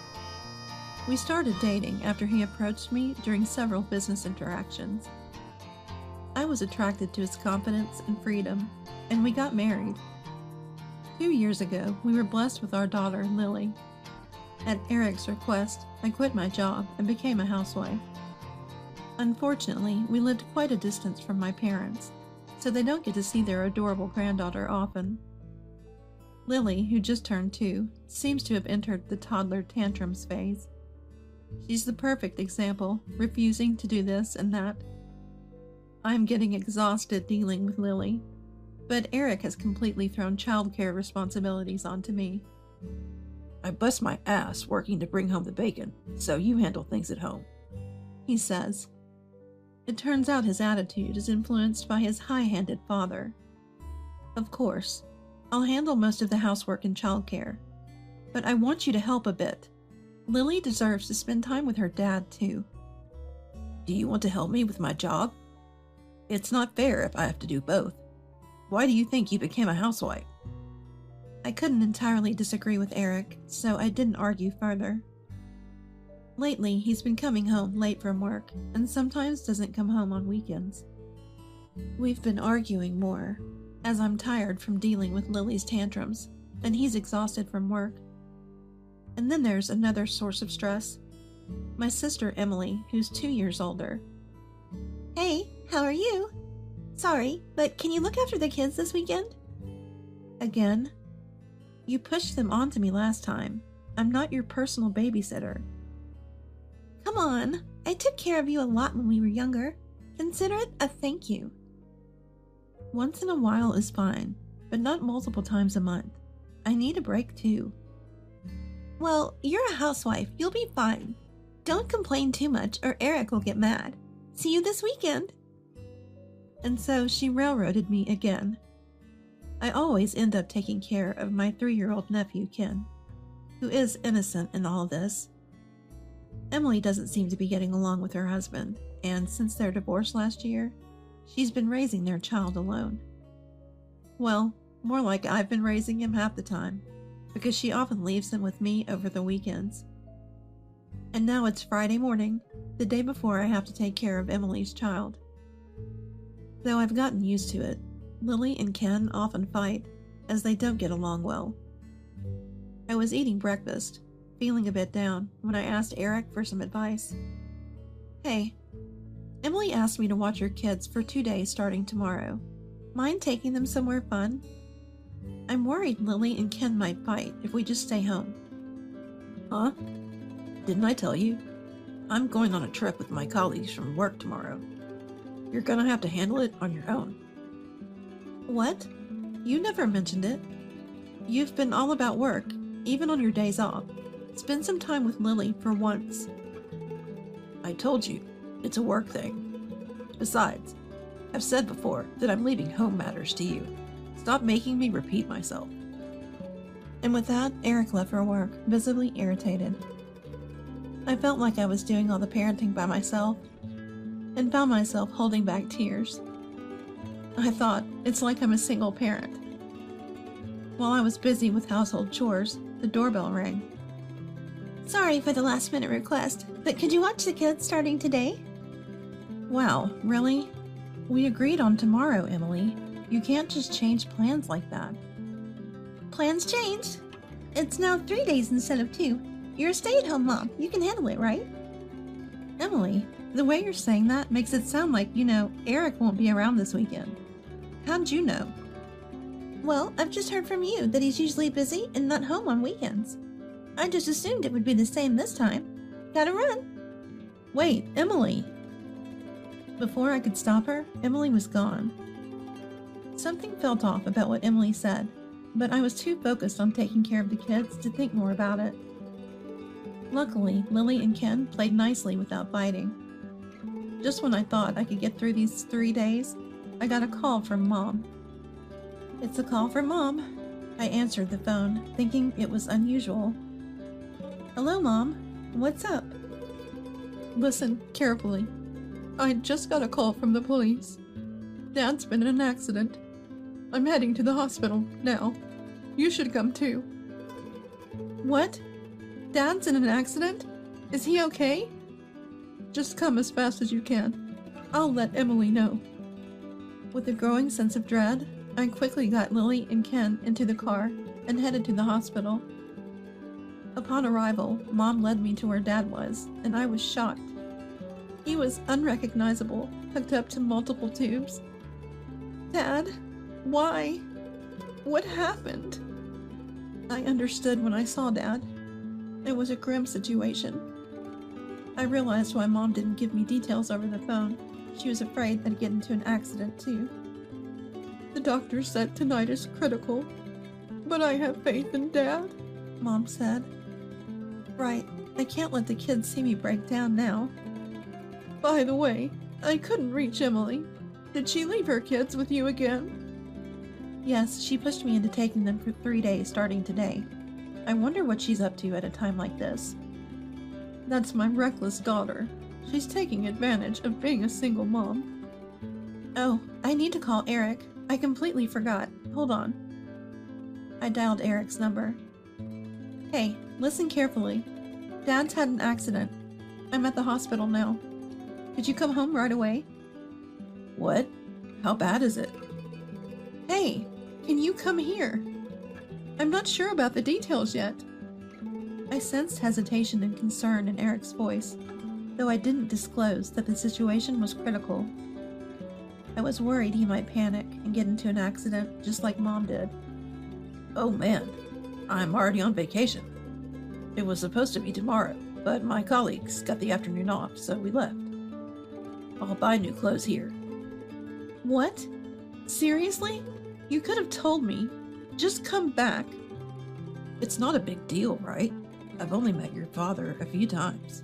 Plus, I'm already at the vacation spot. I'll visit him when I come back the day after tomorrow. I couldn't believe what he was saying. Prioritizing his vacation over a family emergency?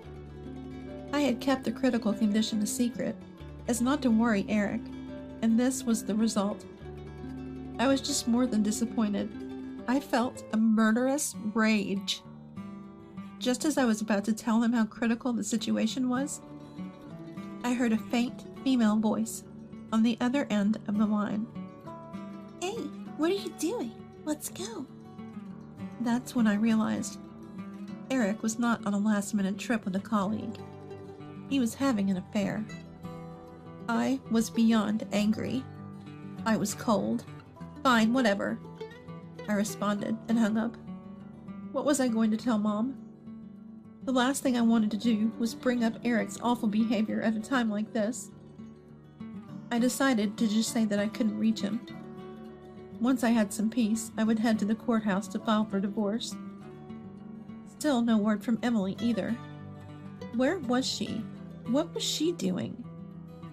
Taking care of the kids, it struck me how Emily and Eric seemed more alike than ever. The next day, Dad passed away peacefully. Mom, who had been holding it together, broke down in tears, and I couldn't help but join her. After hurriedly arranging the funeral, Mom insisted that I take a break. I left the kids at weekend daycare and went to the courthouse to get divorce papers. Still no word from either Eric or Emily. The two of them were eerily similar, but something felt off. Hey, what are you doing? Let's go. The female voice on Eric's phone. I had been focusing on Eric's affair, but the voice was eerily familiar. No way. That's it. Just like Emily. I thought it was impossible, but decided to look up Emily's social media. There it was. Pictures of her looking happy on vacation. One of the photos was of an outside scene. I saw a reflection of Eric in the window. Eric and Emily? You've got to be kidding me. Everything clicked. Emily had left Ken with me to go off and have an affair with Eric. It all made sense now. The way Emily talked like she knew I'd been taking care of the kids alone for the past 3 days. After digging through old photos, I found out Eric and Emily's affair had been going on long before her divorce. I thought of something and decided to take immediate action. I kept calling Eric multiple times before the funeral began, but he wouldn't pick up. Well, everything's set on this end, so they can come back whenever. I still haven't told Mom about their affair. This is my revenge. I'll send them both straight to hell. No doubt about it. Finally, after the funeral started, Eric called back. Hello. I saw you called a few times. What's going on? What's going on? While you've been off enjoying your vacation, things here have been a nightmare. Whoa, calm down. How am I supposed to know what you're talking about? You know exactly what I'm talking about. I'm at a funeral. A funeral? Is it father-in-law? Just get back here and tell Emily who's next to you the same. What's this about? Come home and find out. You'll regret it, you awful man. They're probably both panicking right now. I wonder what kind of face they'll make when they get back. Despite being at Dad's funeral, I couldn't concentrate at all. And then, 3 hours later, they came back, both of them together. It's like they're confessing to the affair themselves. Oh, how nice. The two of you came back together. Cheating while Dad was in critical condition? Really? What are you talking about? I just happened to run into Emily. We hurried back, you know. Right. I just found out too. I'd never have an affair with your husband. I get that you're upset about Dad, but calm down. They seem to have coordinated their lies beforehand, thinking they could fool everyone. They are the ones who make fun of people all the time. If they had just apologized honestly, things might have been different. I showed decisive evidence in front of Mom and them. Photos. So you're still lying, huh? What about this photo from Emily's social media? That's Eric's reflection in the window. Wait, it is? Caught red-handed, their faces said it all. And they were speechless. Mom looked visibly strained. What? Emily?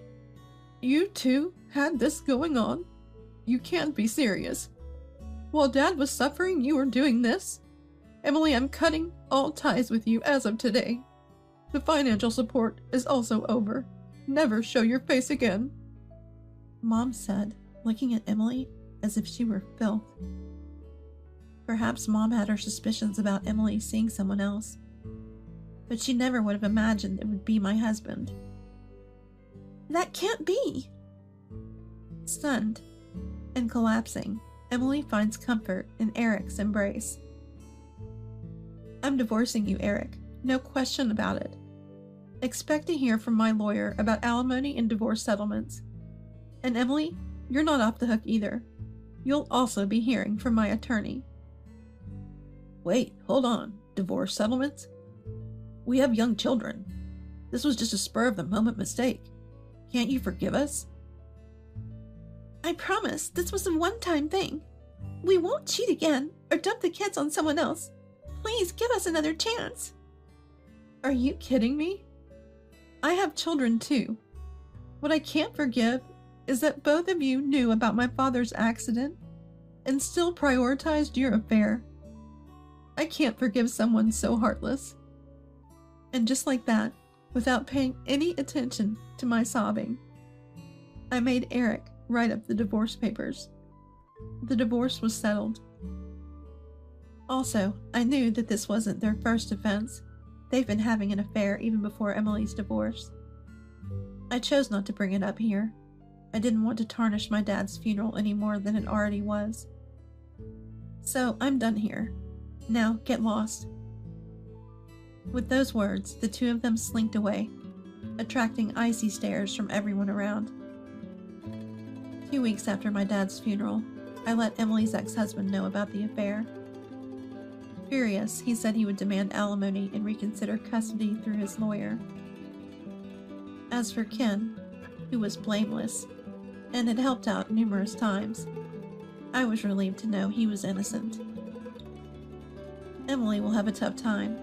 She's facing alimony demands from both me and her ex, and she can't count on my mom's help anymore. She's been cheating while shoving her childcare responsibilities onto others. She had it coming. As for my ex-husband Eric, I've already informed his workplace about the affair. Now he's doing his job amidst cold stares from colleagues. Eric, whose life revolved only around work and affairs, will probably work even harder now to pay for alimony and child support. As for me, I'm currently living a happy life with Lily and Mom. I don't have plans to remarry yet, but it would be nice to meet someone who truly values me and my family. Looking back, it's been a life full of ups and downs. After Dad passed away, I decided to drop out of school to work and support my family. Now grown up, my beloved sister Katrina was about to get married. But a dropout is trash. Dropouts are the dregs of society and won't get anywhere. shockingly, father-in-law Randall insulted me and our single-parent family in his speech. As I stood in shock at Randall's outrageous words, Katrina rose up in indignation. Bro is a wonderful person who supported our family. Then, as Katrina revealed my background, murmurs started spreading through the crowd. Randall was denounced by everyone present, and his life spiraled down to rock bottom. My name is Tracy, just an ordinary guy working in a factory. No romantic prospects, just immersed in work day and night. But I've always loved manufacturing. Far from being tough, my days are fulfilling. Besides, there's something else that's making me happy now. My sister Katrina is getting married next month.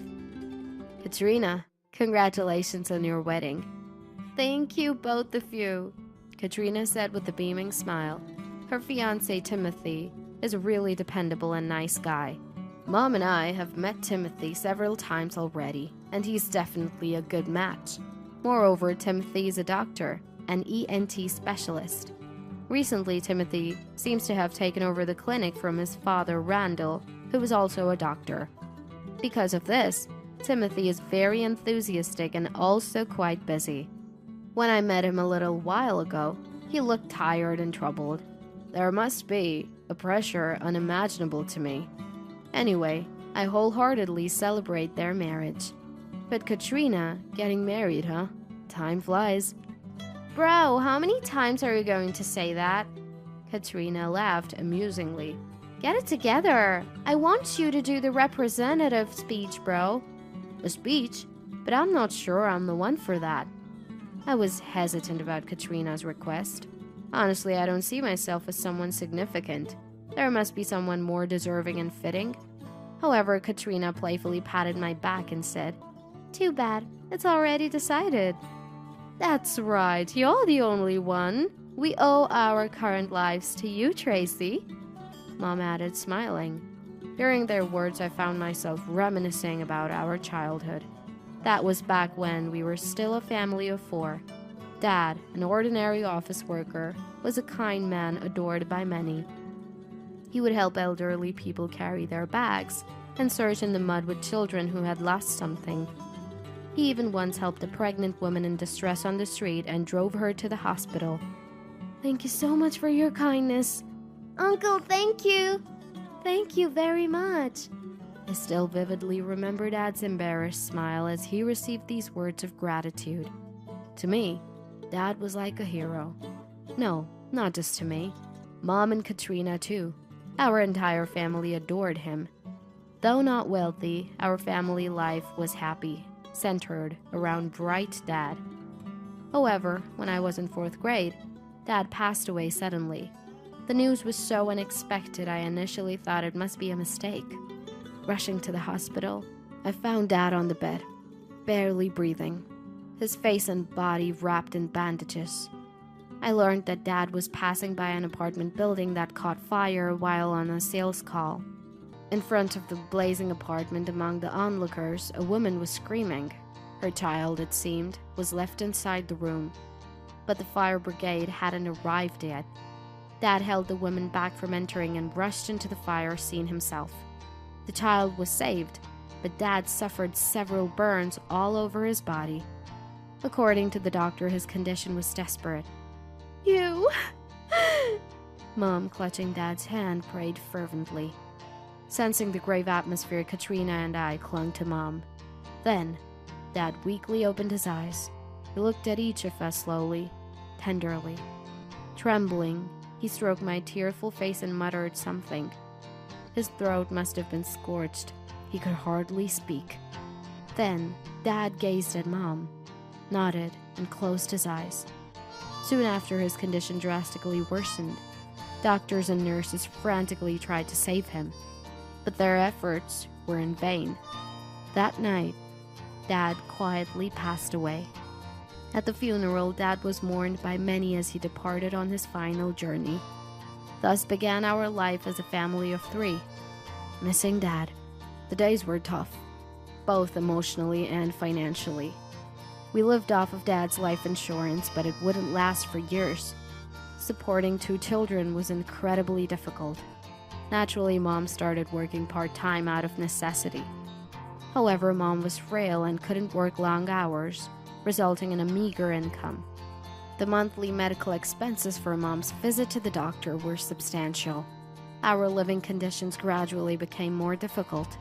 In the midst of this, I tried to dispel the gloom enveloping our home by acting cheerfully on purpose.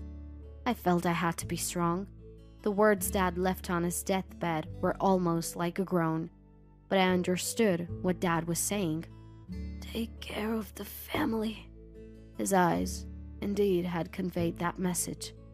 With the memory of my late dad in my heart, I was doing my best to support my family. I helped with household chores, checked Katrina's homework, and repaired whatever I could to save money.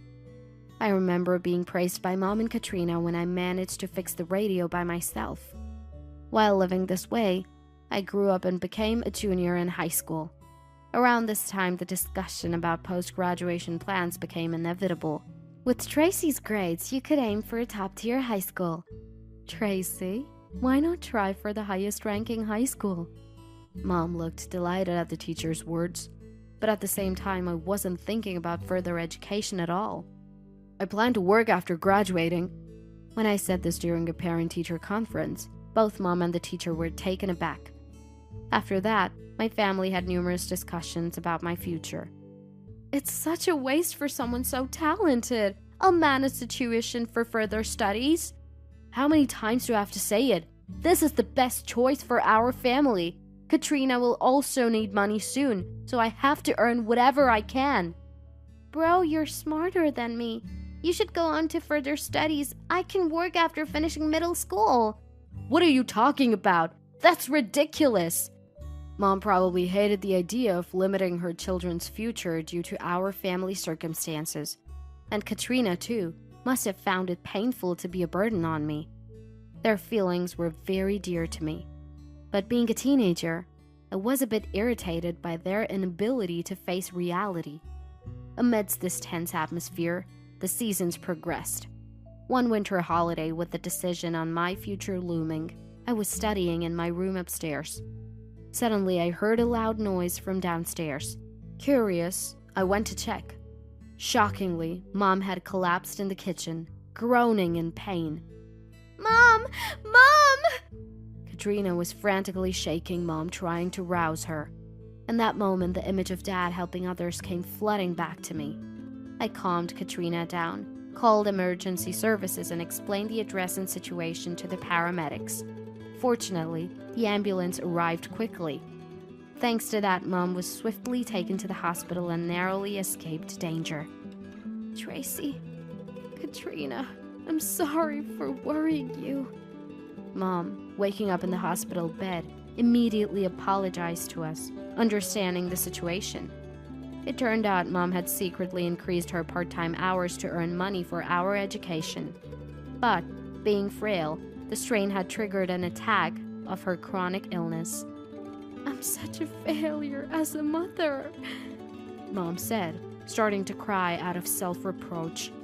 That's not true! Mom, you've been working hard for us. If only I had helped more with the housework. At that moment, I deeply felt my own inadequacy. In my eagerness to protect my family, I had inadvertently pushed Mom to her limits and failed to notice her growing stress. I'm so sorry, Mom. If I had been more responsible, I said, shedding tears of frustration and guilt.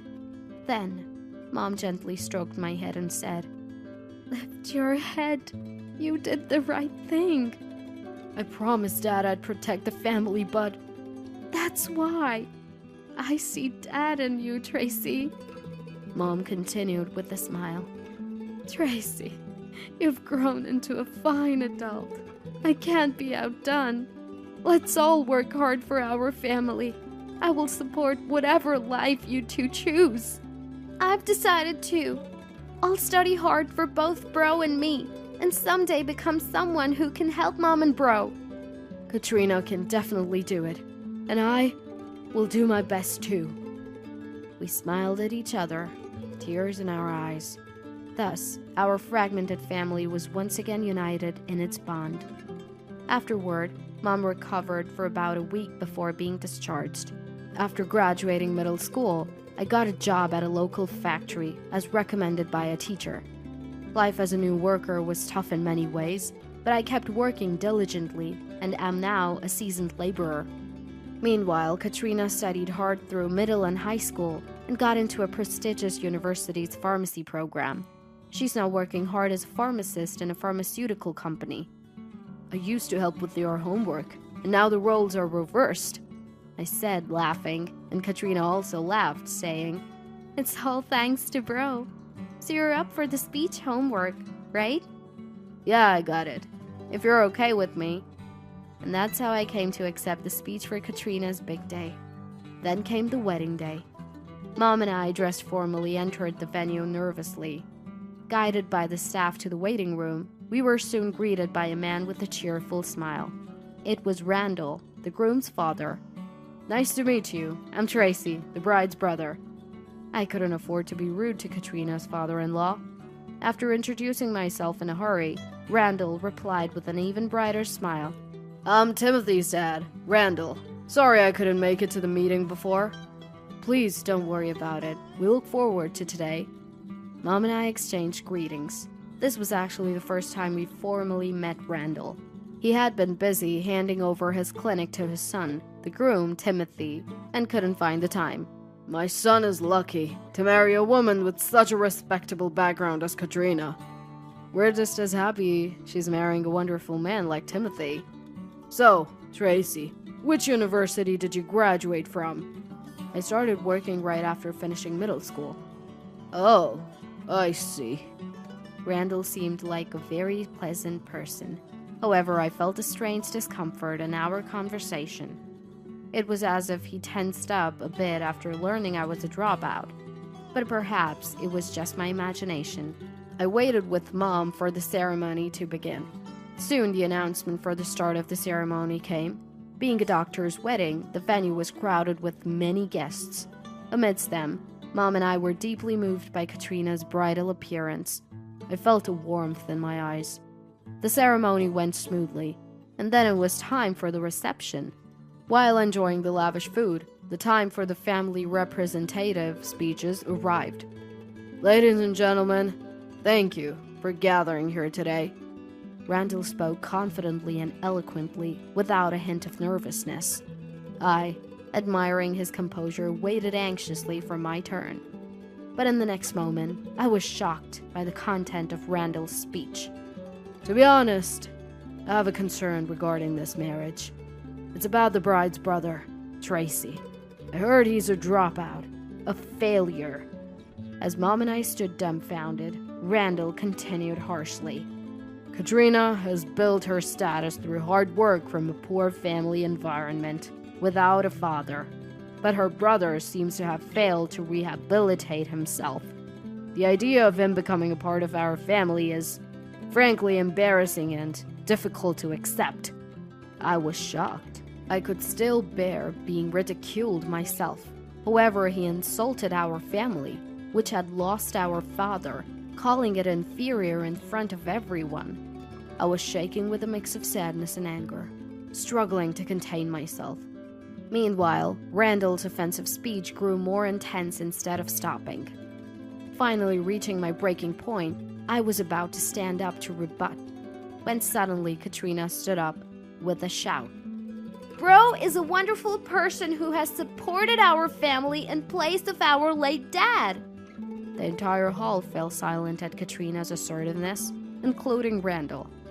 After a few seconds, Randall, looking surprised, coughed and tried to regain control. I understand wanting to defend a family member, but the reality is, a dropout like him is the lowest of the low. What? You don't know, bro.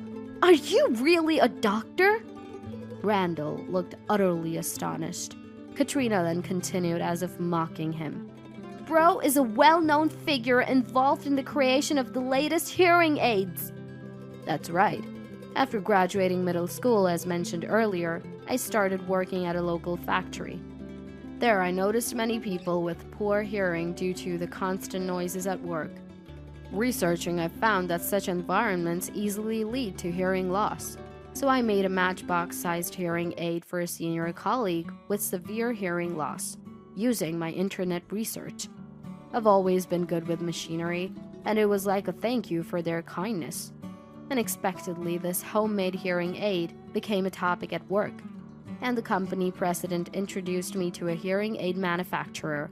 After some thought, backed by encouragement, I decided to switch jobs. Since then, I've risen steadily at my new workplace, even leading a new project. Now, I'm developing next-generation AI-equipped hearing aids in a dedicated research lab, not just a factory. Recently, I've been featured in magazines and on TV. And, unbeknownst to me, I've become a well-known figure in the industry. As Katrina introduced my background, the hall began to buzz. People seemed to be searching for me on their mobile phones. Randall, you're an ENT doctor, right? Shouldn't you be familiar with the hearing aid industry? Randall was at a loss for words under Katrina's indictment. Seeing this, the groom, Timothy, also stood up. Tracy and everyone here, I am deeply sorry for Dad's inappropriate remarks. Timothy glanced at Randall with disdain and continued resolutely. Katrina is right. Tracy is indeed a person worthy of respect.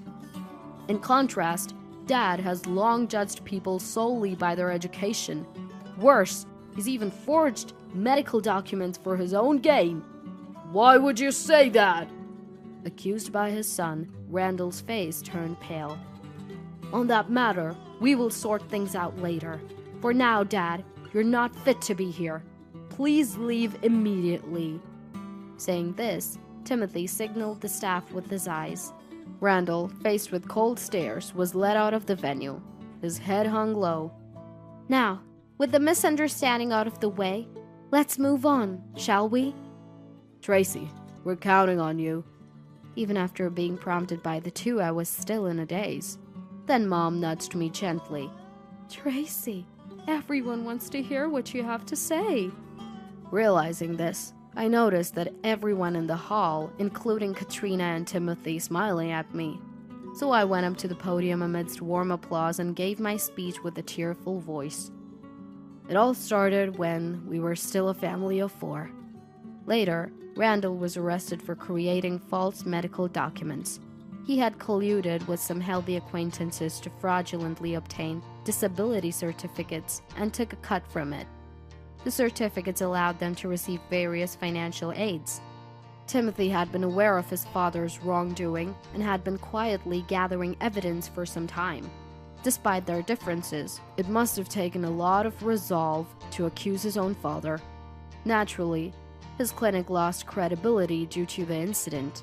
Now, as a new head, Timothy is working hard and sincerely treating patients to regain that trust. Apparently, his efforts are paying off, as he's gaining more patients who admire him.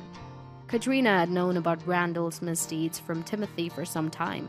She had decided to marry him despite that. My sister, as tough as she is now pregnant with her first child, preparing for the birth with Timothy. Watching the happy couple, I was filled with deep emotions. Is my role coming to an end? I felt both happy and a bit lonely. One day at work, while lost in these thoughts, Katrina suddenly showed up. Hey bro, there's a woman I want you to meet. Confused by her intention, I was puzzled, but Katrina determinedly set a meeting place and left quickly. She wanted me to meet her without any preconceptions. So I went to the cafe she had specified. There I saw a woman who seemed to be waiting. Tentatively, I approached her. Are you Mila? Yes, that's me. You're Tracy, right? Sorry to bother you when you're busy. She stood up quickly to greet me. Sitting down, I asked her directly, Mila, why did you want to meet me? Do you remember the apartment fire from years ago? I gasped in surprise. She was the girl Dad saved from the fire. Mila had become a nurse, inspired by Dad's rescue, and met Katrina at the maternity clinic where she worked. Through conversations with Katrina, she learned about our connection. I just wanted to apologize. It's my fault, your dad. she said, tears streaming down her face. I comforted her, smiling and encouraging her. Please don't cry. My dad was cool, wasn't he? Yes. We wiped each other's tears while laughing. Gradually, Mila and I grew closer, and after dating for about 6 months, we got married.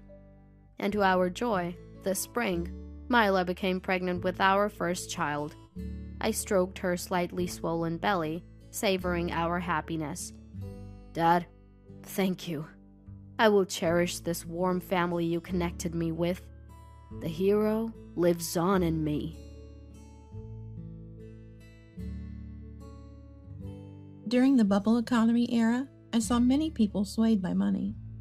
Even now, as a shareholder with an annual dividend of $100,000, I might not fully understand how to use money. My parents-in-law, who looked down on me as a poor pensioner and even talked of cutting ties, was in for a surprise when they learned the truth. My name is Brianna, 68 years old and living on a pension. I lost my husband Anthony in an accident when I was 33 and raised our son Niles alone since then. Now Niles is independent, has a family and 2 kids. I'm a grandmother of 2. To the outside world, I'm just a pensioner, but actually, I'm a shareholder with an annual dividend of $100,000.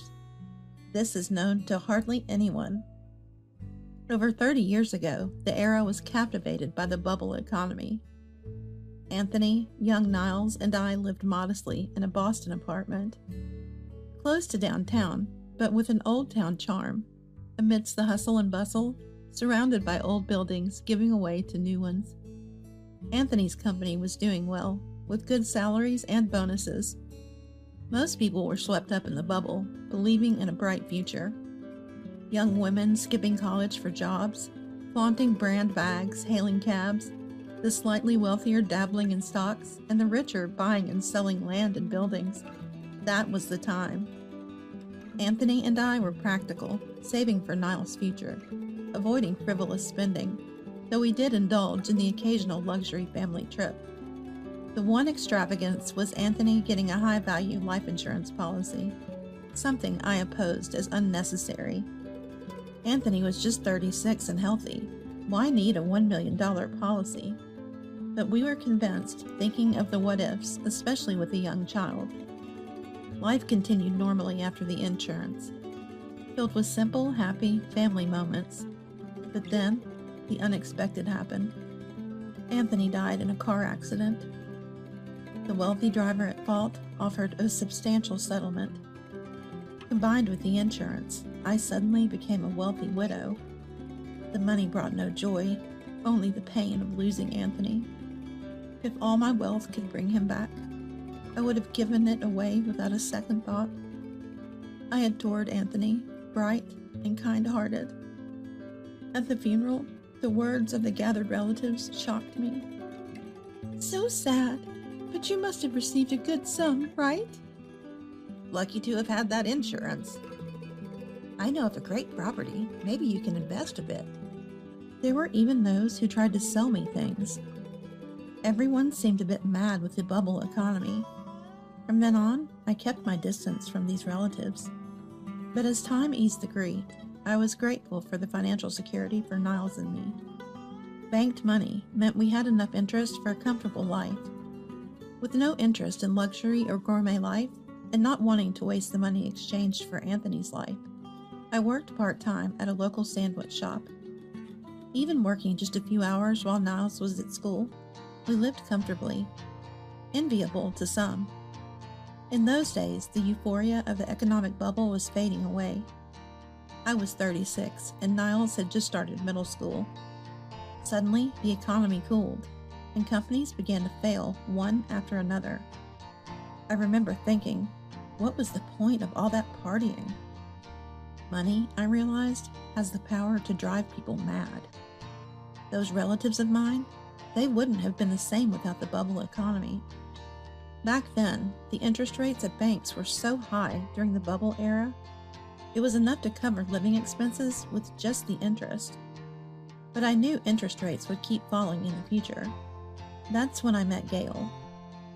a 34-year-old who worked at a securities firm, 2 years younger than me. He too had been swept up in the bubble economy. He deeply regretted having clients who went bankrupt because of his advice. Some even had their families fall apart. "The only saving grace is that no one took their own life," he'd say. Many of his colleagues had similar experiences. I asked him, "I want to invest in companies that were solid even during the bubble era, and those that have been consistently hardworking." Maybe out of a sense of atonement, Gail readily accepted my request. I became a shareholder in several companies. This turned out to be a successful move. Though there was no rapid increase in value, the companies steadily grew, providing me with an annual dividend of $100,000. I kept this and the fact that our home had money from Niles, fearing that money could corrupt and thinking it wouldn't be good for his future to know about it. I told Niles we only had a little money left from his father. When Niles turned 30 and wanted to get married, he brought home his partner, Hannah, a beautiful woman 3 years his junior, and a colleague at his company. At that time, Niles and I were living in an old Boston apartment with Anthony. The apartment was supposed to be demolished during the bubble era, but survived because the bubble burst just in time. I thought we'd get a new place when Niles got married, whether we lived together or not. More than anything, I had an attachment to this apartment where I lived with the late Anthony. To Hannah, we must have looked like a poor single-parent family. She looked around at our place unabashedly and said, "It's impossible for the three of us to live here, isn't it?" I thought the same, so I just nodded in silence. Mom, we were thinking, until we have kids, we want to live by ourselves. Maybe get an apartment nearby," said Niles. It seemed like Niles was already under Hannah's thumb. Essentially, Hannah didn't want to live with me. I accepted that. "About the living expenses." Until then, I had been receiving $1.5K out of Niles' $2.5K salary. In reality, I was depositing it all back into his bank account. "Don't worry, there's still a little money left from Dad, and I'll start working part-time," I reassured him. At that moment, I didn't have a bad impression of Hannah, but when Niles was in the bathroom, she said disdainfully, "You're from the bubble era, right? Born in an era of making money, yet living like this? If it were me, I would have definitely become rich." That's when my impression of her plummeted. Anyone can say anything in hindsight. Looking back, it might seem silly to everyone, but when you're in the middle of it, sometimes there's nothing you can do. In about 5 years, you'll start getting your pension, right? Please don't rely on us, and do your best. Being spoken to in such a patronizing way, I was tempted to retort, "Actually, I get $100,000 annually from stock dividends, and my savings exceeds $3 million. But I held back and instead asked, "Please take good care of Niles. Niles has his own life to lead. I'm here if he's really in trouble." With that mindset, I never revealed my financial secret to Niles and his wife. Still, I discreetly handed Niles a banking card loaded with money. "Don't let Hannah find out. Use it if you're ever in a bind." The account had over $100,000 in it. Niles was quite surprised. "That's money you contributed to the household for the 8 years since you started working. Remember, I said your dad left us a bit of money. That's why I'm fine financially, but I thought it wouldn't benefit you if I said that. Money is important, but it can also drive people crazy. Use it wisely." Niles nodded vigorously to my words. 8 years had passed since Niles got married. I still worked part-time a few hours a day. It's my valuable connection to society. When I wasn't working, I enjoyed my days watching movies on a big monitor at home, or visiting art galleries and museums. I now had 2 grandchildren, a 6-year-old boy and a 4-year-old girl. Grandchildren are indeed adorable. Niles sometimes brought them to my apartment, but Hannah, my daughter-in-law, never accompanied them. Then one day, Hannah came along unexpectedly. Seeing how close the grandchildren were to me, she angrily exclaimed, "I knew it! You're always bringing the kids here." It's not that often. You always say you don't want Mom to come to our house. Mom wants to see her grandkids, right? It seems Niles had been bringing the kids over without telling Hannah. I'm sorry. It's my fault for wanting to see the grandkids. As I tried to defend Niles, Hannah snapped. I don't want to hear it from a pensioner with no money. Stay out of it. I absolutely don't want to do any caregiving. I'd be fine with cutting ties. She yelled hysterically. At this point, I couldn't stay quiet. Hannah, be careful not to regret saying that. Regret? As if. That settles it. The kids won't see you anymore, she said, grabbing the children's hands to leave. Niles seemed shocked too. Hey, what are you saying? Wait a minute, Mom. I'm sorry. Just for today. He followed after Hannah and the kids. I sighed deeply. 8 years into their marriage, Hannah, whom I've barely seen. Hannah, who always treated me like a nuisance. It's normal for daughters-in-law and mothers-in-law to clash. There was a time when I said that. But if you never intended to make it work from the beginning, there's nothing you can do. About 2 months later, Niles came to my apartment on his way home from work. He looked pale and clearly something was wrong. Sorry, Mom. Hannah found the banking card you gave me. Frankly, I'm more surprised it was kept a secret for so long. After 8 years of marriage? To think he managed to hide it from Hannah all this time.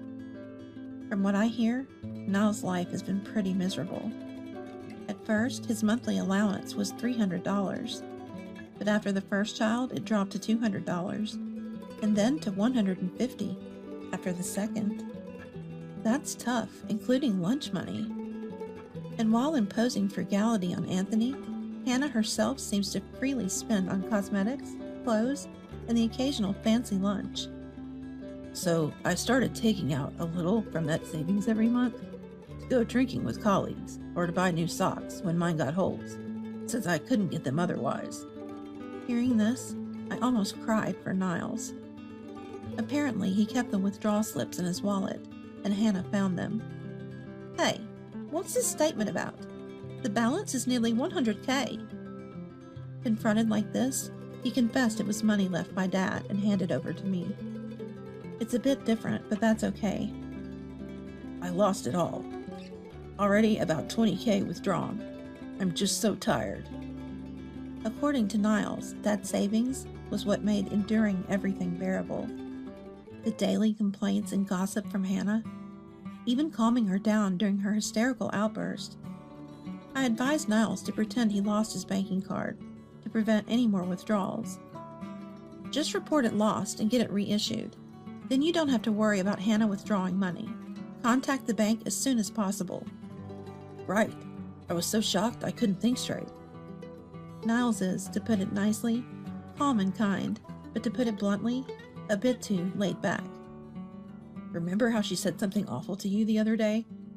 If I try to defend you, she immediately starts with calling me a mama's boy and gets hysterical.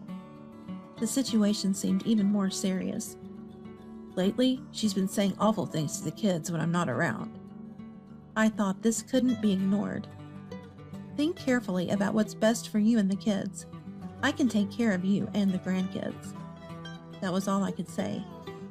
I didn't think I could force a divorce, and marital issues should be resolved by the couple I believed. If you ever find yourself without a place to go, you're always welcome here. Niles nodded repeatedly as I said this. A month later, I was out at sea, a luxurious cruise around Hawaii lasting 10 days. Niles and the 2 grandkids were with me. 10 days of relaxation away from worldly worries. The cruise ship was so luxurious, we never had a dull moment. Then I got a call from Hannah, my daughter-in-law. I could have ignored it, but I answered. Brianna, where are you? I went to the salon, and when I came back, Niles, your son, left divorce papers and took the kids somewhere. They haven't been back since yesterday. I went to your apartment, and it's all cleared out. Niles is here with me. I switched to a video call, showing the blue sea below and the luxurious interior of the ship. What? He's with me and the grandkids on this luxury cruise. We're off to a welcome French dinner, so I have to go. Wait, what are you saying? Explain this properly to me. Hannah was shouting something, but I ignored her and hung up the phone. Throughout dinner, Hannah kept calling multiple times. After enjoying a leisurely and luxurious French meal, I finally answered the phone. You finally answered. What's going on? Well, I decided to rebuild that apartment into a condominium. We're starting construction soon, so I thought it'd be nice to go on a relaxing trip in the meantime. Niles had some paid leave accumulated, so he's coming along. What? I don't understand what you're saying. You don't need to worry about it since you disowned us. But just so you know, I'm a shareholder with an annual dividend of $100,000. Sorry, I'm not some poor pension-living old lady. Wait, what? Hold on a second, Brianna. You disowned us, and Niles is talking about getting a divorce, so let's talk when we get back from the trip. We'll be staying in a hotel until the condominium is built, so I'll contact you then. Hannah was still yelling on the other end, but I hung up the phone without paying attention. A lot has happened this past month. First, Hannah went berserk when she realized she couldn't withdraw money, claiming shared property rights. Shared marital property refers to what's built during the marriage. Niles explained that this doesn't apply here, but she was not convinced. When he pointed out how she's been spending $500 a month on clothes and cosmetics since the marriage, she snapped back. What's wrong with a wife wanting to look beautiful? Niles came to me with a completely exhausted face. I think I'm getting a divorce, he said quietly. That sounds good. As for where you'll live, I was thinking of rebuilding this apartment into a condominium, or maybe we should buy a high-rise apartment. Niles initially thought I was joking. What are you saying, Mom? The truth is, I bought this land and building at a significantly reduced price after the economic bubble burst. It was already old at the time, but I continued living here. It was the apartment filled with memories of my late husband, Anthony. This is how I finally revealed my secret to Niles. I still don't know if it was the right thing to do. Back then, I didn't know what to do and couldn't waste the money I got in exchange for Dad's life. If I had told Hannah from the start that we had money, maybe things would have been different. I think it was for the best. We couldn't live in luxury, but we never felt miserable. I had a normal student life. If I knew we had money, I might have messed up my life. I'm not smart. I thought differently, but it might have just been a misunderstanding. As for Hannah, maybe it was good to keep it hidden. A wife who's kind only when there's money and disowns when there's none? Isn't that just awful? Niles said this, looking a bit sad. After confiding in Niles, I felt a weight lifted off my shoulders. Niles preferred to live here if we were rebuilding, not in a high-rise. He's afraid of heights. I felt the same, so I immediately contacted the construction company. It wasn't a large plot of land, but I was happy we could live on this familiar land in the small condominium we could build. On the appointed day, with a contrite face, Hannah visited us in a luxurious hotel room. Niles, the grandchildren, and I had just returned from a luxury cruise and were ready to move into the condominium. I've always lived modestly, never relying on having money. Luxury cruises and upscale hotels are a new kind of splurge for me. I guess I've earned a bit of indulgence. I'm spending my days going to zoos and aquariums with my grandkids, sometimes just relaxing with a sitter for them. Niles, commuting from the hotel to work, says it feels strange. Brianna, you were really wealthy all along, huh? Hannah, who's become uncharacteristically quiet and watchful, says that. You don't need to be so familiar with me anymore, Hannah. We're estranged, remember? When I said that, she responds in an eerily sweet tone. Oh, don't say that. I know I haven't been the best daughter-in-law, but I'll change my ways, I promise. Her eyes looked almost pleading. I don't believe you have it in you to change. I've no intention of staying married to you, Niles says firmly. What do you mean? The kids need their mom. Trying to call the kids over to her side, they respond. Mom's scary. We don't like her. We prefer Grandma. Hannah freezes as our 6-year-old grandson says that. What? All of you are against me? I won't let you divorce me. I had expected her to say something like that. If that's your decision, we'll get a lawyer and fight this. We'll demand you repay all of Niall's savings you took, I tell her. Stumped for words, Hannah finally sighs and says, No matter how much money it costs, I will win the divorce and custody.